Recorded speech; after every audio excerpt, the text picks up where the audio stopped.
Shalom semuanya, selamat datang di webinar Iktus yang ke-7 pada kesempatan hari ini. Terima kasih yang telah datang tepat waktu. Seperti biasa webinar kita dimulai pukul 6 dan nanti hingga pukul 8. Dan untuk webinar teologi Iktus hari ini kita akan mengangkat topik tentang perceraian dan kekerasan terhadap perempuan di masa pandemi dari perspektif teologi feminis. Dan di webinar ini juga kita kedatangan narasumber kita yaitu Ibu Dr. Asnat Niwa Natar, MTH. Baiklah, sebelum kita mulai webinar hari ini, saya mohon kesediaannya untuk Kaprodi Teologi kami, Bapak Henry, untuk membuka dalam doa. Silakan. Baik, terima kasih, Monik. Mari rekan-rekan semua, kita bersatu dalam doa sebelum kita mengikuti webinar yang saya percaya kita semua akan diberkati lewat konten yang ada di dalamnya. Mari kita berdoa. Terima kasih buat hari ini Tuhan, terima kasih buat segalanya. Kami serahkan jalannya webinar Teologi 7 Iktus Community ini ke dalam tangan penuh kasih. Berkati kami semua, khususnya berkati Bu Asnat yang akan membawakan materi. Kiranya Engkau memakai anak-Mu ini untuk menjadi berkat buat kami semua. Terima kasih buat segalanya, segala kemuliaan hanya bagi nama-Mu ya Tuhan. Haleluya. Amin. Baik, sebelum nanti kita lanjutkan, kita ke dalam pemaparan materi oleh Ibu Asnat, saya akan membacakan profil Ibu Asnat terlebih dahulu.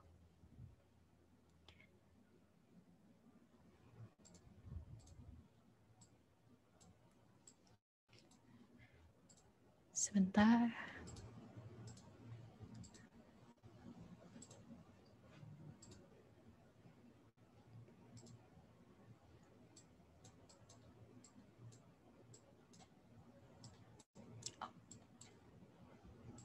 Baik, seperti yang sudah terlihat di layar Ibu Bapak sekalian, di sini Ibu Asnat telah mengenyam pendidikan S1 dan S2 dari Fakultas Teologi di Universitas Kristen Duta Wacana Yogyakarta dan menempuh S3 di Augustana Theologische Hochschule di Jerman.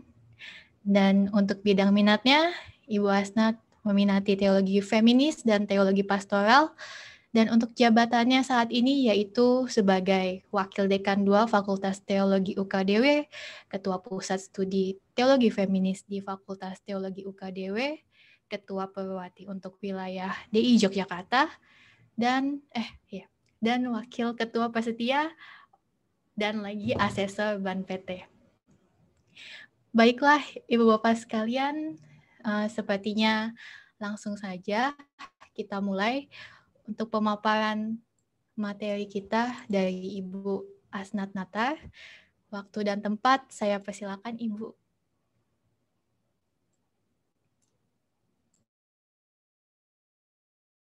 Iya, masih di mute. Oh, sebentar. Ya. Baik. Oke. Bentar, saya pasang dulu ininya, PowerPoint-nya. Baik, Ibu. Bentar. Share screen ya.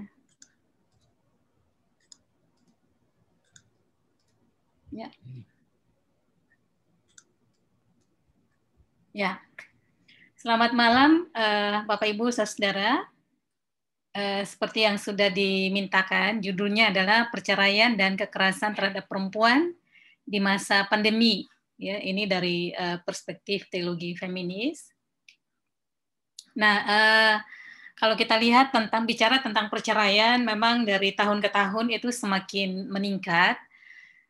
Saya ambil contoh di tahun 2016, ini ada sekitar 350.000 kasus perceraian di Indonesia. Nah, itu kalau dibagi ada 959 kasus perceraian per harinya, ya, per hari.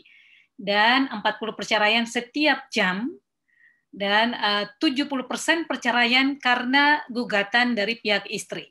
Jadi yang menggugat itu justru istri dan bukan suami, maksudnya yang lebih banyaknya gitu ya. Nah, alasan perceraian itu macam-macam, tapi secara garis besar itu karena perselingkuhan, karena ekonomi, KDRT, dan juga karena perkembangan media sosial. Jadi orang lebih dipermudah begitu ya untuk melakukan perselingkuhan. Nah, tingkat kekerasan, tingkat perceraian ini semakin tinggi di masa pandemi. Ya, ini dipicu oleh karena kekerasan. Jadi kita lihat data di sini, contohnya dari 2 Maret sampai 25 April, itu kasus kekerasan terhadap perempuan dewasa itu terdapat 275. Nah, kalau kita hitung sampai dengan akhir Desember, bahkan sampai sekarang, itu semakin banyak kasus kekerasan terhadap perempuan. Jadi kalau dilihat dari 277 kasus kekerasan, itu 275 itu kasus kekerasan terhadap perempuan. Jadi lebih banyak yang dialami oleh perempuan. Nah, seiring dengan kekerasan terhadap perempuan, perceraian juga semakin tinggi gitu ya, karena banyak perempuan yang tidak tahan mengalami kekerasan lalu menuntut untuk bercerai. Nah, jadi alasannya kekerasan dalam rumah tangga termasuk juga ekonomi. Ada juga beberapa kasus itu salah satunya pergi, entah itu suami atau istri, tapi secara khusus di Sumatera saya dapat informasi, itu yang pergi justru suami. Jadi dia tidak mampu membiayai keluarganya, lalu dia pergi dan menikah dengan perempuan yang lebih kaya. Nah, itu ada kecenderungan seperti itu di Sumatera Utara. Nah, hal yang lain juga yang memicu perceraian adalah karena masalah seks, masalah seksual. Jadi karena pandemi, suami istri kan nggak bisa ngumpul ya, jadi harus isolasi, salah satunya harus isolasi. Nah, nggak tahan dengan situasi seperti itu, sementara kebutuhan seks juga ya lumayan gitu ya, ya ibarat orang makan gitu, kebutuhan seks juga ya seperti itu gitu. Tapi karena pandemi, suami istri kadang harus pisah ranjang gitu ya, dan ini yang memicu perceraian terjadi. Ya, salah satunya gitu. Nah, selain itu juga karena relasi kuasa yang tidak seimbang antara laki-laki dan perempuan. Jadi perempuan itu cenderung atau apa ya, berada di bawah laki-laki atau subordinat, dan ini posisi yang lemah bagi perempuan dan rentan untuk terjadi kekerasan dan pelecehan. Nah, jadi kuasa yang tidak seimbang ini yang kemudian menyebabkan kekerasan terhadap perempuan, ya. Dan kebanyakan memang keluarga di Indonesia itu bukan apa ya, bukan posisi suami istri itu bukan setara, tetapi top down. Jadi suami yang di atas, ya, pihak yang berkuasa, sedangkan istrinya itu di bawah. Dan ini rentan terhadap kekerasan. Karena suami yang merasa punya kuasa, dia akan merasa punya hak untuk melakukan kekerasan terhadap istrinya, ya, atau memperlakukan, mengontrol istrinya sesuka hati dia, gitu ya. Apalagi dengan konsep bahwa istri itu adalah milik suami. Kemudian terjadi karena pandemi ini terjadi pembatasan gerak dan ruang. Jadi kalau sebelum pandemi kita bisa pergi kemana-mana, rekreasi begitu, tetapi di sini lalu karena pandemi orang harus tinggal di rumah, kerja di rumah, sekolah di rumah, ibadah di rumah. Sebentar ada bunyi azan, saya tutup pintu dulu.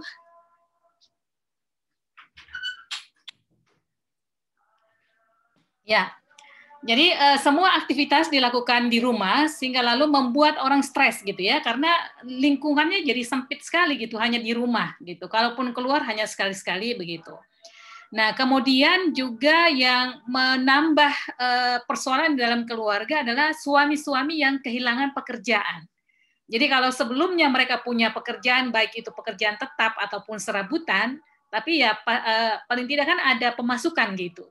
Tetapi dengan adanya pandemi, ada banyak pekerjaan yang harus dilepaskan atau mengalami PHK, gitu ya.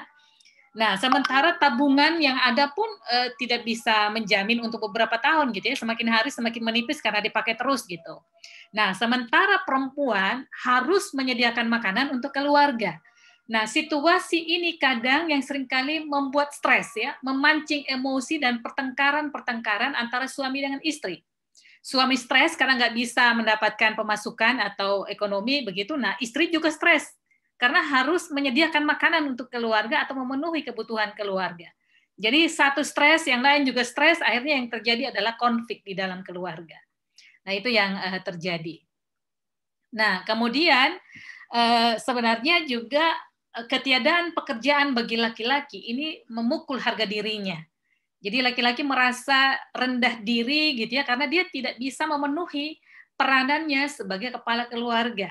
Nah, kadang ini juga kurang dilihat oleh kaum perempuan. Mereka menuntut harus dipenuhi kebutuhan keluarga karena pandangan masyarakat kita itu adalah tanggung jawab dari seorang suami atau kepala keluarga. Nah, ini jadi serba salah gitu ya. Kalau kayak suaminya di rumah dia dimarahi istrinya, kalau dia keluar pergi ke luar mencari pekerjaan dia dimarahi satpol mungkin ya, atau pihak keamanan gitu karena akan menyebarkan virus misalnya ya, walaupun kita dikatakan harus menggunakan prokes gitu ya, tetapi kadang itu juga tidak menjamin gitu. Jadi serba salah, mau di rumah salah, keluar juga salah gitu. Nah, ini kalau situasi seperti ini memang rentan untuk terjadinya konflik di dalam keluarga secara khusus antara suami dan istri. Nah, jadi di kalangan laki-laki ada doktrin ya, doktrin maskulinitas. Ya, doktrin ini yang menggambarkan bahwa laki-laki itu tugasnya pencari nafkah. Dia harus punya penghasilan tetap. Dia berkuasa terhadap orang lain, dia dominan, bahkan kadang sebagai penindas gitu ya. Nah, kalau gambaran-gambaran, harapan-harapan ini, ciri dari maskulinitas yang dimiliki oleh laki-laki ini tidak terpenuhi, maka biasanya laki-laki akan merasa tersingkir, rendah diri, antisosial, emosional, kemudian juga terjadi konflik interpersonal dengan dirinya, dan kadang juga banyak laki-laki yang tidak mampu mengontrol emosi mereka secara positif. Ya. Dan kadang juga mereka tidak merasa membutuhkan orang lain. Nah, ini karena juga sosialisasi dari kecil gitu ya. Laki-laki diharapkan untuk bisa menyelesaikan persoalan mereka sendiri. Jadi jarang itu laki-laki meminta pertolongan kepada orang lain. Karena ketika dia meminta pertolongan kepada orang lain, dia akan dianggap sebagai orang yang tidak mampu begitu ya. Lalu dia berusaha untuk menyembunyikannya atau mencoba untuk menyelesaikannya sendiri gitu. Jadi dia menunjukkan dirinya sebagai orang yang hebat, ya, tidak membutuhkan orang lain. Nah, itu yang seringkali terjadi ya, karena budaya patriarki atau sosialisasi di dalam masyarakat. Nah, pengangguran ini lalu menjadikan suami itu sensitif, tadi ya yang saya katakan emosional begitu. Nah, ini yang seringkali juga memicu konflik dalam keluarga. Suami yang kehilangan pekerjaan itu gampang sekali tersinggung. Istri salah bicara sedikit saja itu bisa berbahaya. Dan kadang suami itu cenderung untuk curiga terhadap istrinya, ya, curiga, cemburu. Kalau istrinya kerja di luar rumah, dia cemburu bahwa ada main dengan laki-laki lain, gitu ya, atau hal-hal yang lain, gitu ya. Nah, kemudian tindakan yang dilakukan adalah mulai melarikan diri pada minuman alkohol, bahkan juga kecanduan, dan bisa juga sampai pada tindakan bunuh diri. Nah, hasil penelitian menunjukkan bahwa laki-laki sebenarnya lebih rentan terhadap upaya bunuh diri. Dikatakan 4 kali lebih tinggi daripada perempuan. Karena apa? Karena mereka tidak punya tempat untuk konseling gitu ya, untuk menyampaikan masalah mereka, untuk curhat, tapi harus ditanggung sendiri. Beda dengan perempuan, kalau perempuan punya masalah, dia curhat kepada teman perempuannya gitu, atau segera mencari pertolongan. Kalau laki-laki kan tidak, karena ada gambarannya maco gitu ya, jago, hebat gitu, dia harus melanggungnya sendiri gitu. Nah, ini yang kemudian menimbulkan berbagai persoalan yang ada pada laki-laki, dan kadang juga mereka melakukan pelecehan ya, atau melakukan kekerasan terhadap orang lain sebagai pelampiasan gitu ya, melarikan diri gitu. Nah, karena itu banyak laki-laki yang mati muda atau mati prematur ya, prematur karena tindakan-tindakan yang menyerempet bahaya gitu ya. Nah, ini yang saya katakan tadi, terjadi krisis maskulinitas ya pada laki-laki. Artinya laki-laki itu memiliki penghargaan diri yang negatif. Nah, tindakan yang dilakukan adalah mereka biasanya akan secara personal merendahkan atau membatasi, merusak dirinya sendiri, ya. merusak dirinya sendiri karena kekecewaan itu. Jadi yaitu tadi minum mabuk, kecanduan dan lain sebagainya. Tapi tidak hanya dirinya sendiri yang dirusak, dia juga bisa mendapatkan perendahan dari orang lain, ya, atau pelecehan dari orang lain. Artinya masyarakat akan menilai dia secara negatif, ya. Ada yang mengatakan, oh percuma laki-laki kepala keluarga tapi tidak bertanggung jawab, tidak cari nafkah, gitu. Nah itu berarti kan tekanan dari masyarakat. Yang lalu ada contoh kasus ya di daerah saya, istrinya bekerja sebagai satpam, suaminya tidak punya kerjaan apa-apa, jadi dia yang bekerja di rumah, ya, bekerja di rumah, urus 2 anaknya. Sebenarnya bagi mereka berdua tidak masalah gitu, karena istri punya peluang untuk dapat kerja, ya, jadi dia di dalam rumah tangga. Tapi masyarakat itu bicara ya, melecehkan atau apalah, memberikan kata-kata yang negatif. Dia tidak tahan, akhirnya dia membunuh 2 anaknya yang masih kecil, lalu kemudian dia bunuh diri. Nah, ini kita melihat contoh bagaimana budaya patriarki ya di masyarakat itu sebenarnya tidak hanya merugikan perempuan, tetapi juga laki-laki. Jadi laki-laki seringkali mengalami krisis maskulinitas, lalu kemudian mengambil tindakan-tindakan yang merugikan dirinya sendiri maupun orang lain. Yang ketiga, bisa jadi juga dia secara pribadi merendahkan atau membatasi, mengganggu orang lain karena stereotip peran gender itu. Jadi krisis maskulinitas ini bisa berdampak pada 3 pihak, dirinya sendiri, juga kepada orang lain, maupun orang lain kepada dirinya sendiri, gitu ya. Nah ini karena terjadi krisis maskulinitas. Nah kemudian masalah yang timbul karena pandemi ini juga suami istri sama-sama bekerja di rumah. Nah, bertemu dengan orang yang sama gitu setiap hari, lama-lama kan juga bosan. Apalagi kalau relasinya kurang bagus gitu ya, lihat itu lagi, baru lihat wajahnya aja udah mau muntah gitu ya. Biasanya orang mengatakan, lihat mukamu aja udah muak aku gitu ya. Jadi bosan, jengkel, dan ini kemudian yang memicu pertengkaran gitu ya. Dan semakin sering mereka bertemu, bisa jadi semakin tinggi gesekan yang terjadi antara suami dengan istri ya. Kalau saling sayang sih nggak masalah. Kalau ini, tapi ini kalau apa ya, saling ribut, bertengkar, ini yang bahaya gitu ya. Nah, apalagi kalau punya suami yang temperamen gitu ya, atau pelaku KDRT. Biasanya sebelum pandemi dia pergi ke kantor ya, istri di rumah. Artinya pelaku KDRT ini paling nggak punya jarak dengan korbannya atau istri gitu ya. Jadi pelaku suami ini di luar rumah, nanti sore baru dia pulang. Paling nggak kan ada waktu mereka berjarak begitu. Tetapi selama pandemi, mau nggak mau, laki-laki yang temperamen atau pelaku KDRT akan tinggal bersama dengan korbannya. Dalam hal ini istrinya. Ya, ini kalau suaminya yang pelaku kekerasan ya. Ada juga sih istri yang melakukan kekerasan gitu ya. Jadi ya bisa dibayangkan apa yang akan terjadi. Tinggal dalam satu rumah, terbatas lingkungannya, tidak ada akses kemana-mana selama 24 jam, nanti kali berapa bulan, ini udah 1 tahun, ya. Bentar lagi COVID mau ulang tahun ya, genap 1 tahun, mau ulang tahun, jangan kasih salaman sama dia ya, biar dia tidak tinggal terus gitu. Nah, jadi orang pelaku kekerasan tinggal bersama dengan korban, itu korban juga akan rentan gitu ya, dia akan mengalami kekerasan lagi dan lagi gitu, dan tidak punya akses untuk perlindungan karena pandemi ya, kita tidak bebas untuk keluar gitu atau untuk bertemu. Nah, hal yang lain juga karena istri tidak bisa memilah antara pekerjaan dalam rumah dengan pekerjaan di luar. Ini khusus untuk perempuan yang bekerja di publik ya, entah sebagai guru, dosen, pengusaha, atau apa, yang selama ini bekerja di luar rumah, tetapi karena pandemi harus tinggal di dalam rumah. Ya. Tapi pekerjaan di dalam rumah juga dia semua yang kerjakan. Mulai dari masak, nyuci, urus anak, urus orang sakit, semua dia yang kerjakan. Jadi dia mengalami beban ganda, ya, beban ganda yang bertubi-tubi. Sementara suami itu tidak mau untuk berbagi peran. Dia merasa bahwa pekerjaan dalam keluarga adalah urusan istri semuanya. Dia tidak boleh mengambil bagian di situ gitu. Sementara istrinya juga bekerja di publik, cari nafkah juga gitu ya. Jadi istri cari nafkah, melakukan pekerjaan dalam domestik, suami hanya mempertahankan dia cari nafkah gitu. Yang di rumah dia tidak mau kerjakan ya. Bahkan untuk sekedar melayani dirinya sendiri pun dia nggak mau. Ya, jadi misalnya buat kopi pun harus istri yang buat kopi. Padahal istri harus mengurus anak, harus masak, cuci ya. Nah, ini yang rentan juga untuk konflik ya, karena istri lama-lama dia capek. Tidak hanya secara fisik tetapi juga secara mental ya, psikis gitu. Ya lama-lama kalau dia capek ya nggak tahan ya minta cerai gitu ya.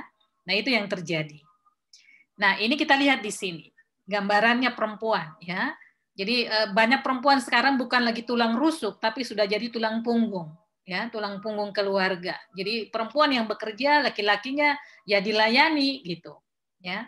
Dan multitasking gitu ya, semuanya dikerjakan kadang dalam waktu yang bersamaan. Padahalnya cuma punya 2 tangan gitu. Dan suami tidak mau terlibat. Ya. Dia maunya dilayani gitu. Nah, ditambah lagi dengan sekolah di rumah. Sekolah di rumah biasanya yang mendampingi anak belajar adalah ibu atau istri gitu ya. Bapak jarang, ada sih ada tapi jarang gitu ya. Nah, bisa dibayangkan bagaimana pertambahan tugas dari seorang ibu, ya. Jadi ini gambar di sini, anak lapar panggil mamanya, dingin sakit panggil mamanya, nanti bapaknya juga panggil mamanya atau istrinya gitu ya. Jadi semua mama gitu ya, semua ibu. Nah, jadi dalam situasi seperti ini yang timbul korban. Korban di sini bukan hanya istri yang mengalami kekerasan, tapi juga anak dan juga suami, gitu ya, karena dia juga sebagai pelaku pasti juga mengalami penderitaan di sana. Nah, akibatnya adalah keluarga tidak lagi menjadi tempat yang damai, gitu ya. Lalu karena tidak tahan dengan konflik yang terjadi, lalu menuntut untuk perceraian. Nah, ini juga karena tidak ada pendampingan pastoral yang dijalankan, begitu ya, sehingga orang lalu harus menghadapinya sendiri, gitu. Nah, ini yang memicu timbulnya perceraian. Nah, selanjutnya saya masuk pada penjelasan tentang perceraian. Kendati terjadi perceraian, gereja sendiri menolak perceraian. Ya, gereja atau orang Kristen menolak terjadinya perceraian. Alasannya adalah apa yang telah dipersatukan oleh Tuhan tidak boleh diceraikan oleh manusia kecuali maut. Ya, itu Matius 19 ayat 6 yang diambil dari Kejadian 1 sebenarnya ya. Jadi terjadi pro dan kontra terhadap perceraian. Ya, yang di atas menolak, tapi yang lain juga ada pro. Ini saya tunjukkan hasil penelitian kami di tahun 2018 ya tentang perceraian. Menolak perceraian dengan alasan apapun atau tidak setuju dengan perceraian itu ada 54,1% tidak setuju dengan perceraian gitu ya. Lalu yang 22,7% ini setuju dengan perceraian, 23,2% itu ragu-ragu ya. Nah, tapi di sini kita melihat bahwa ternyata tidak semua orang Kristen itu menolak perceraian, tapi juga ada yang mendukung perceraian. Bahkan kalau digabungkan antara yang tidak setuju dengan yang ragu-ragu, itu hampir sama dengan yang menolak, ya, yang menolak perceraian. Nah, kita lihat lagi alasan perceraian. Kalau itu alasannya ekonomi, maka ada 76,3% tidak setuju dengan perceraian. Tapi ada 6,1% yang setuju dan 17,6% ragu-ragu. Kalau alasannya perselingkuhan, 48,3% tidak setuju. Jadi walaupun selingkuh, tidak boleh bercerai. Tapi ada 28,8% setuju. Dan ada 22 yang ragu-ragu. Kalau alasannya KDRT, 49,2% tidak setuju. Tapi ada 26,8% setuju dan 23,9% ragu-ragu. Nah, dengan demikian kita bisa lihat di sini bahwa persentase persetujuan terhadap perceraian dengan alasan perselingkuhan dan KDRT itu lebih tinggi bila dibandingkan dengan perceraian dengan alasan ekonomi. Jadi kalau ekonomi ya bisalah diselesaikan begitu ya, misalnya istrinya juga ikut bekerja gitu. Tapi kalau alasan KDRT ya ini tidak bisa gitu ya karena menyangkut nyawa. Jadi ada yang setuju dengan bercerai ya demi melindungi nyawa seseorang gitu, termasuk dengan perselingkuhan juga setuju gitu. Nah ini yang pro ya terhadap perceraian. Nah biasanya yang pro terhadap perceraian itu alasannya adalah karena perceraian itu sebagai pilihan terakhir ya untuk menyelesaikan persoalan dalam berkaitan dengan kekerasan. Jadi karena sudah tidak ada lagi cara yang bisa dikerjakan, maka pilihan yang terakhir adalah bercerai. Ya, mungkin lebih baik bercerai daripada hidup bersama tetapi terus dalam konflik gitu.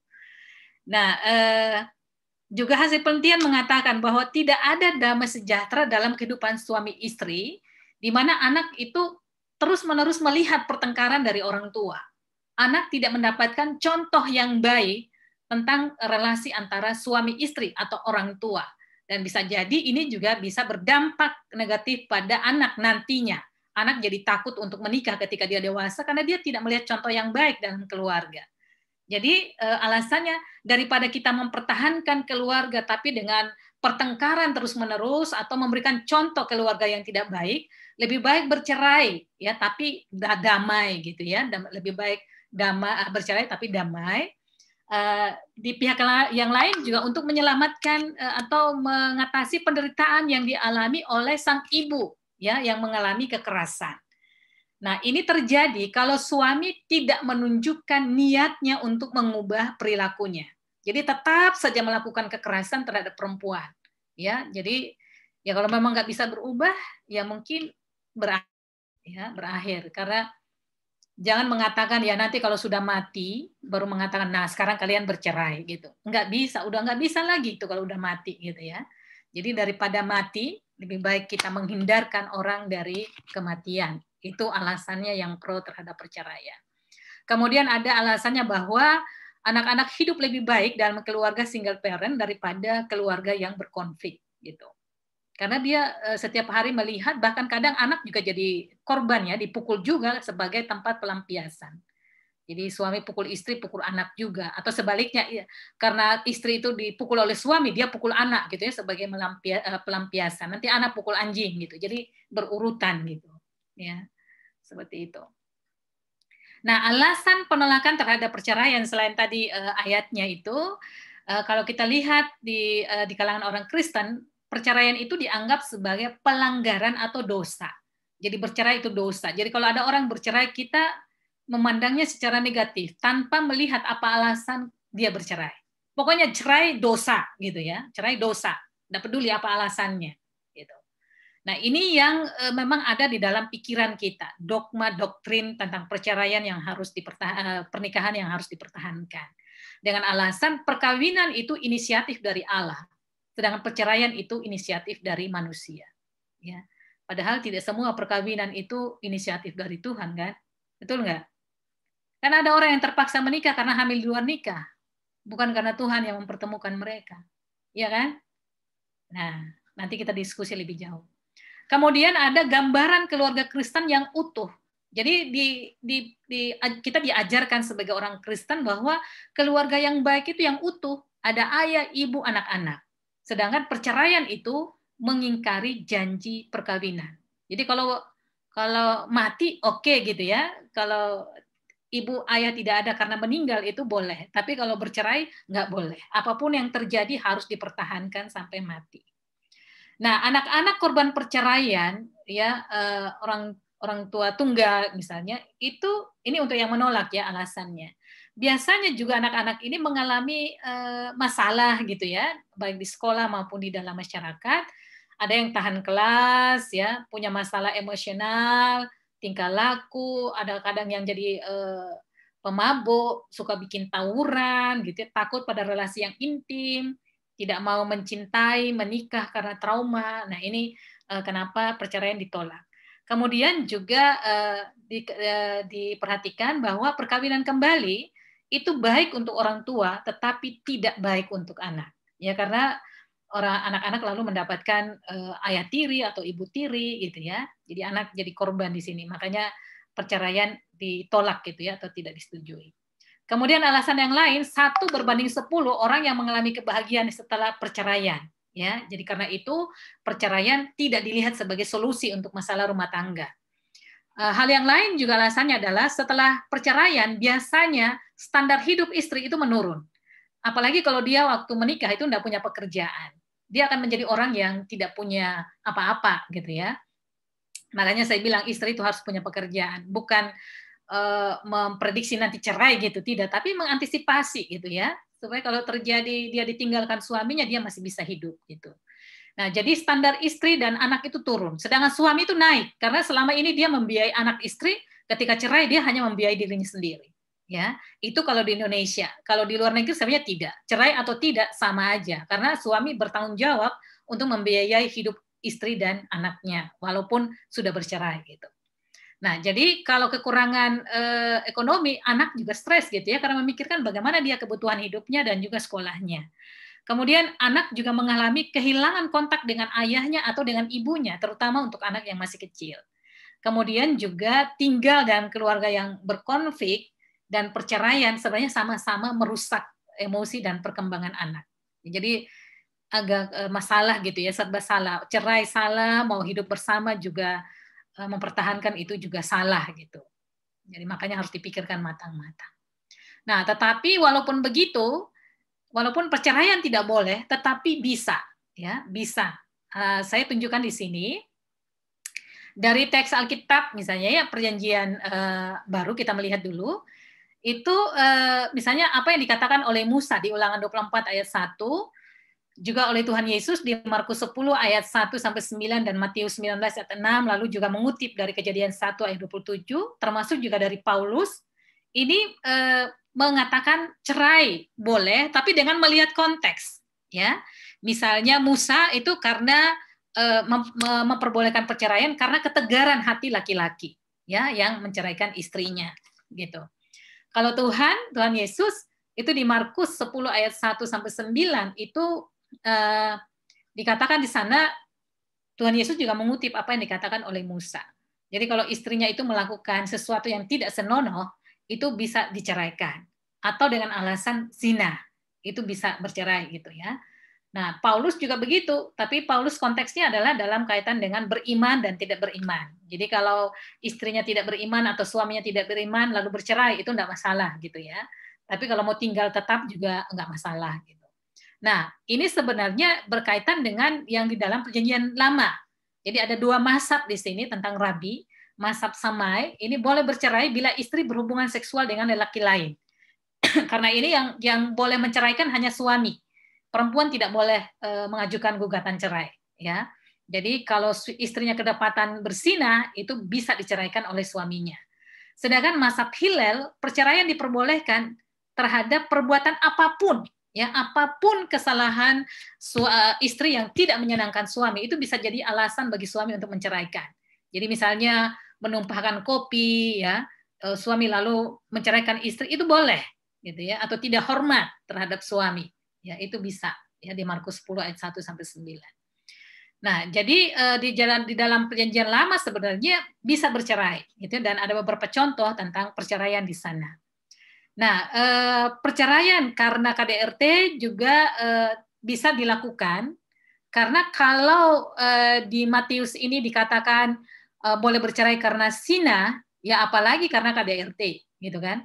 Jadi bercerai itu dalam rangka membela kehidupan. Jadi ada yang setuju dengan perceraian karena kekerasan terhadap perempuan demi menyelamatkan hidupnya. Nah, yang berikutnya, perceraian bisa sebagai tindakan terakhir. Kalau semua upaya pendampingan pastoral misalnya sudah dilakukan, tapi tidak ada perubahan, maka perceraian bisa dilakukan. Bukan pendamping atau pendeta yang mengatakan kamu cerai aja, enggak. Tapi kalau istri atau suami sudah tidak tahan lagi dengan kondisi keluarganya dan mau berpisah, ya menurut saya sih kita perlu menghargai keputusannya karena dia yang menjalani kehidupan itu, bukan kita. Nah, tapi kalau perceraian terjadi, maka perlu menjaga hubungan sebagai orang tua bagi anak-anak dan pendamping bagi anak-anak, ya. Pendampingan terhadap anak-anak. Jadi biasanya di pengadilan perceraian anak juga ada didampingi. Ya, jadi sebelum, selama, dan setelah perceraian anak didampingi supaya dia bisa ya menghadapi perceraian orang tuanya, gitu. Tapi gereja kadang melupakan hal ini. Jangankan anak-anak ya korban perceraian, orang yang bercerai aja kadang gereja udah bercerai baru dia tahu gitu ya. Jadi konflik yang terjadi dia nggak ngerti, entah karena gereja tidak kurang peka dengan keluarga-keluarga yang ada, bisa juga karena keluarga itu menyembunyikan hubungan mereka yang kurang baik, ya sehingga gereja atau pendeta tidak mengetahuinya. Yang berikut, bercerai secara legal, tapi masih ada tanggung jawab atau kewajiban spiritual terhadap pasangan. Jadi terhadap mantan pasangan gitu ya, bisa. Gitu. Kalau nanti mau nyambung kembali ya nggak tahu ya. Nah, tetapi perceraian tetap dihindari. Nah, karena itu menurut saya sih pertanyaannya bukan apakah boleh atau tidak bercerai, tetapi bagaimana atau apa yang harus dilakukan supaya tidak terjadi kekerasan. Supaya perceraian itu tidak terjadi. Jadi bukan perceraiannya yang diutak-atik gitu ya, tapi kekerasannya. Jadi perempuan sebenarnya menuntut perceraian itu karena dia tidak tahan. Jadi mereka sebenarnya hanya mengatakan hentikan kekerasan. Mereka juga tidak menginginkan perceraian. Yang mereka inginkan tidak ada lagi kekerasan. Ya. Tapi kalau kekerasan itu berlanjut, dia perlu melindungi hidupnya, melindungi dirinya. Karena itu dia minta bercerai gitu ya. Nah, yang berikut adalah perlu melakukan konseling krisis ya terhadap suami istri yang berkonflik itu. Nah, selanjutnya kita melihat pada suami istri yang saling merendahkan hati. Ini untuk dasar teologisnya ya. Ini saya ambil dari Efesus 5 ayat 21. Ya, bagaimana relasi antara suami dan istri yang seharusnya. Seringkali teks ini dipandang secara keliru gitu ya. Jadi ada 3 hal di sini, kepala, tunduk, dan kasih gitu. Nah, seringkali orang melihat kata kepala di sini, apalagi dikaitkan dengan sebagaimana Kristus ya bagi umatnya. Lalu orang memandang suami itu kepala sama seperti Kristus. Jadi istri harus tunduk kepada suami sama seperti tunduk kepada Kristus gitu ya. Jadi apapun yang dikatakan oleh suami harus diikuti. Mau salah, mau benar, diikuti saja ya. Swargo nunut, neroko katut gitu istilahnya orang Jawa gitu ya. Kemanapun suami bawa ikut aja ya, mau salah benar diikuti saja. Tetapi di Efesus ini sebenarnya agak keliru kita menafsirkannya. Kepala di sini adalah pemimpin, tapi bukan dalam pengertian tuan atau bos, tetapi pemimpin yang memelihara, melayani istrinya. Bahkan kalau kita bandingkan dengan Kristus, sebagaimana Kristus, berarti suami itu harus mencintai, melayani istrinya, bahkan rela mati demi istrinya, ya demi seisi rumahnya. Harusnya seperti itu laki-laki atau suami terhadap istrinya, ya bukan menguasai, bukan menindas, bukan menganiaya, tetapi sebaliknya mengasihi, memelihara, mencintai, bahkan rela berkorban untuk istrinya. Kemudian kata tunduk. Tunduk di sini sebenarnya kalau kita lihat itu lebih pada bagaimana merendahkan hati. Jadi istri merendahkan hati, menghormati, menaati suaminya secara sukarela, mengasihi dan melayani dan bertanggung jawab terhadap kebutuhan suaminya. Tetapi bukan tunduk seperti budak kepada suami, tidak. Jadi istri itu bukan budak, tetapi partner, ya pasangan yang setara dengan suaminya. Kemudian kata kasih, ya, hai suami kasihilah istrimu. Ya, jadi bagaimana suami itu bertanggung jawab terhadap kebutuhan istrinya, begitupun sebaliknya. Jadi sebenarnya perintah antara perintah kepada istri untuk tunduk kepada suamimu dan perintah kepada suami untuk mengasihi istrimu itu dalam makna yang setara. Ya, sama-sama saling mengasihi, merendahkan hati gitu. Jadi tidak ada yang lebih tinggi daripada yang lain. Jadi penafsiran kita selama ini itu keliru, ya. Yang meminta perempuan tunduk bongkoan gitu ya, apapun yang dilakukan oleh suami itu tunduk gitu. Nah, kemudian saya melihat pada janji perkawinan gitu ya. Laki-laki dan perempuan atau suami istri berjanji ketika menikah untuk mengasihi dan melayani dia dengan setia, baik pada waktu suka maupun pada waktu duka, baik dalam keadaan sehat maupun dalam keadaan sakit, dan tidak akan pernah meninggalkan dia sampai kematian memisahkan kamu. Ini kan berarti kalau di dalam keluarga satu sakit yang lain ikut merasakan. Ya, kalau istri kerja di dapur ya suami harusnya juga berbagi peran gitu ya. Jangan semuanya istri yang kerjakan, dia cuma duduk-duduk saja, nanti pas makan dia makan lebih banyak, yang makan lebih enak gitu ya. Sementara istri dapat kuahnya pun udah puas dia. Yang penting suami senang gitu ya, bahagia gitu. Lah ini kan namanya tidak sama-sama ya, tidak setia pada waktu suka dan duka, pada waktu sehat dan sakit ya. Ini melanggar janji perkawinan. Dan kalau ini sudah dilanggar, berarti sebenarnya sudah salah satu pihak sudah tidak lagi memegang janji perkawinannya. Bukan hanya ketika memukul istri ya, tetapi ketika mengabaikan istri ya, tidak melayani istri, itu juga sudah masalah sebenarnya. Baik, saya masih bisa lanjut ya, Bapak Ibu? Panitia maksudnya. Nah ini yang bagian terakhir, sikap bijak untuk menyelamatkan keluarga di dalam masa pandemi ini. Yang pertama adalah komunikasi yang baik. Buat diskusi antara suami dengan istri. Karena masing-masing stres gitu ya dengan situasi yang ada, kita tidak bisa saling menyalahkan. Tetapi harus saling mendukung, ya, memberikan perhatian, cinta kasih, perhatikan komunikasi kita, jangan yang membangkitkan emosi lalu timbul pertengkaran gitu ya, hanya karena komunikasi yang tidak baik gitu. Kemudian jadilah pendengar yang baik. Ya, suami bisa menjadi pendengar bagi istri, istri juga bisa menjadi pendengar yang baik bagi suami gitu ya, karena masing-masing ada stresnya sendiri gitu. Dan semua anggota keluarga perlu terlibat dalam pekerjaan rumah tangga supaya istri atau ibu itu tidak terlalu capek gitu ya. Dia manusia biasa yang juga lelah gitu. Dan biasanya kalau orang lelah kan gampang sekali terpancing emosinya. Jadi bagilah pekerjaan. Anak-anak kalau udah besar ya bisa mengerjakan pekerjaan di rumah, bukan hanya nonton, main game gitu ya. Suami juga bisa ngambil peran. Apa yang bisa dia lakukan gitu. Kan kasihan kalau agak aneh menurut saya kalau suami mengatakan dia cinta istrinya tetapi membiarkan istrinya kerja dari pagi sampai malam sendirian, itu omong kosong. Ya, omong kosong. Dia cintanya nggak tahu cinta apa itu. Dia ambil istri bukan sebagai istri tapi sebagai budak. Dan kurangi bicara tentang COVID-19. Kemudian berikan waktu kepada setiap anggota keluarga untuk me time gitu ya, untuk menikmati waktunya, kesendiriannya gitu, karena setelah aktivitas dikerjakan. Kemudian belajar mengelola konflik ya supaya dia tidak berubah menjadi kekerasan, ya, menahan diri. Kalau satu marah, yang satu ya sabar gitu ya, diam, jangan saling bertengkar di situ. Nah, kemudian kita jangan cuma melihat negatifnya dari pandemi ini, tapi juga coba melihat aspek positifnya.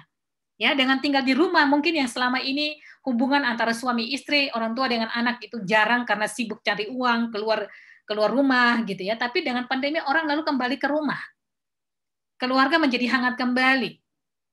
Harmonis, ya, bisa saling memperhatikan, memberikan kasih sayang, akrab, bisa ada waktu untuk berkumpul, bercakap, bahkan untuk ibadah bersama, melakukan aktivitas bersama, olahraga bersama, gitu ya. Jadi lihatlah aspek positifnya. Begitupun keluarga menjadi lebih sehat, gitu ya, karena saling memperhatikan, makanannya diperhatikan, olahraga diperhatikan, jauh lebih aman di rumah daripada di luar rumah. Selain itu juga mengurangi pengeluaran. Ya, kalau selama ini makannya di restoran, kadang dapur itu nggak pernah lagi dinyalakan kompornya gitu, karena makannya dari satu restoran ke restoran yang lain gitu ya. Pengeluaran juga banyak gitu. Nah, ini bisa mengurangi pengeluaran. Kemudian ubah budaya patriarkal, pembagian kerja secara seksual. Jadi nggak ada lagi ini bagiannya ibu, ini bagiannya ayah, ya hanya laki-laki yang kerjakan ini atau hanya perempuan. Semuanya bisa terlibat di situ. Ya.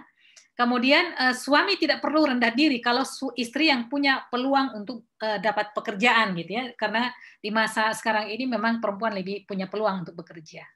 Ubah pola pikir tentang maskulinitas, ya, bersikap positif, menghargai, mendukung, setia tanpa kekerasan, dan juga hilangkan maskulinitas itu ya, bukan hilangkan sih, ubah pemahaman tentang maskulinitas, bukan maskulinitas itu dihubungkan dengan kekerasan, dengan macho, dengan penindasan gitu, tetapi maskulinitas itu maksudnya seorang laki-laki itu macho kalau dia penyayang atau berempati gitu ya, tidak dominan atau superior. Kemudian ya ini tadi ubah pekerjaan yang domestik dan publik. Kemudian perlu pengembangan ekonomi.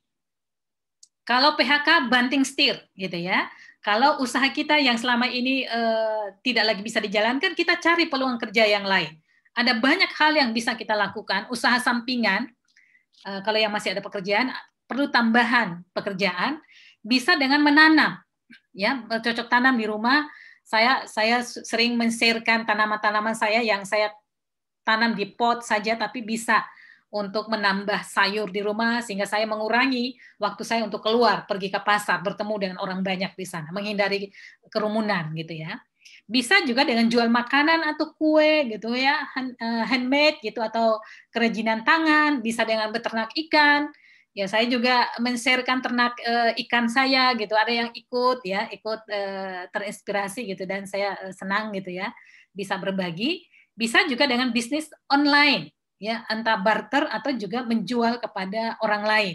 Tidak harus buat sendiri gitu. Nah, ini peluang-peluang ekonomi yang bisa kita tangkap dan bisa kita kembangkan. Ya, asal kita mau, itu bisa dilakukan. Jadi daripada kita mengeluh, menurut saya ada baiknya kita mencari peluang yang bisa kita kerjakan untuk menambah pemasukan. Kemudian perlu perlindungan dari pemerintah ya terhadap perempuan yang mengalami korban kekerasan.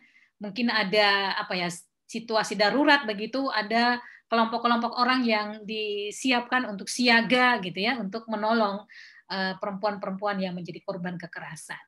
Kemudian gereja juga sendiri harus menyiapkan pendampingan pastoral baik terhadap istri dan anak maupun juga terhadap suami. Nah, ini langkah-langkah yang bisa kita lakukan dalam masa pandemi ini untuk menghindari kekerasan dan juga menghindari terjadinya perceraian. Nah, demikian dari saya. Terima kasih untuk waktunya. Oke, baik Ibu Asnat. Terima kasih atas pemaparannya. Sangat berguna sekali untuk kita semua tentunya mengetahui tentang perceraian dan kekerasan yang banyak terjadi khususnya di masa pandemi sekarang ini. Dan sebelum break, setelah ini akan ada break, saya ingin mengingatkan bahwa ada link absen di chat box dan kami juga akan membuka chat box-nya untuk rekan-rekan Bapak Ibu untuk menyampaikan pertanyaan yang nanti akan dicoba dijawab oleh Ibu Asnat juga. Oke, baik. Kita akan break selama 10 menit. Nanti kita kembali lagi setelah 10 menit. Mungkin di menit 6, di jam 6.57. Oke. Selamat beristirahat.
Shalom, selamat datang di channel YouTube Ichthus Community, sebuah komunitas teologi di STT Ekumene Jakarta. Ichthus adalah singkatan atau akronim dari Yesus Kristus Theos Huios Soter, yang artinya Yesus Kristus, Anak Allah, Juru Selamat kita. Dalam channel ini, kita akan menemukan berbagai konten teologis yang kontekstual dan berbobot yang akan memperluas cakrawala berpikir kita, baik bagi kita yang akademisi teologi, hamba Tuhan, maupun jemaat Tuhan. Melalui Ichthus Community, kami ingin meresponi kemajuan zaman dengan membuat konten-konten digital yang kami harapkan bisa memberkati rekan-rekan semua, masyarakat yang ada di Indonesia, ataupun akademisi-akademisi lain. Melalui semua ini kami berharap hidup kami yang singkat di dunia ini dapat menghasilkan banyak karya yang memuliakan nama Tuhan kami Yesus Kristus dan menolong, memberkati rekan-rekan atau saudara-saudara yang ada di luar sana melalui konten-konten digital yang kami hasilkan. Selamat mengikuti semua konten yang ada di Ichthus Community. Saya percaya kita semua akan diberkati melalui konten-konten yang ada di dalamnya.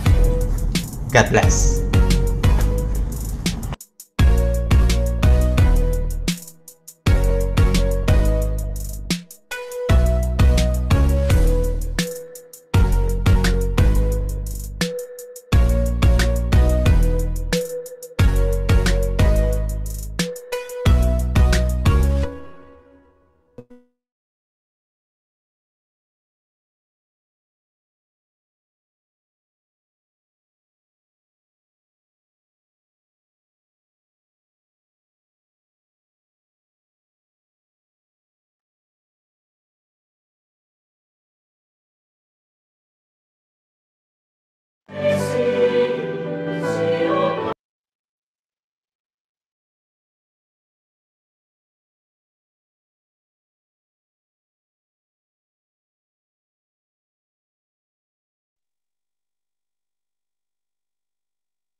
Maaf tadi masih ke-mute.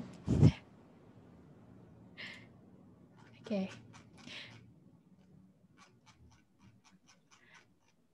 Oke, terima kasih. Kita sudah kembali dari sesi break kita. Dan saat ini kita akan masuk ke sesi tanya jawab.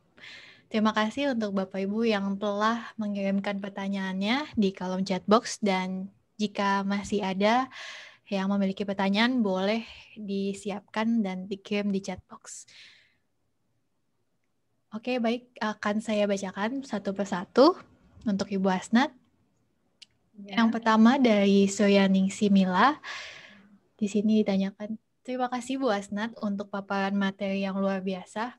Pertanyaan saya adalah, penelitian tentang respon jemaat terhadap perceraian dilakukan di wilayah mana saja?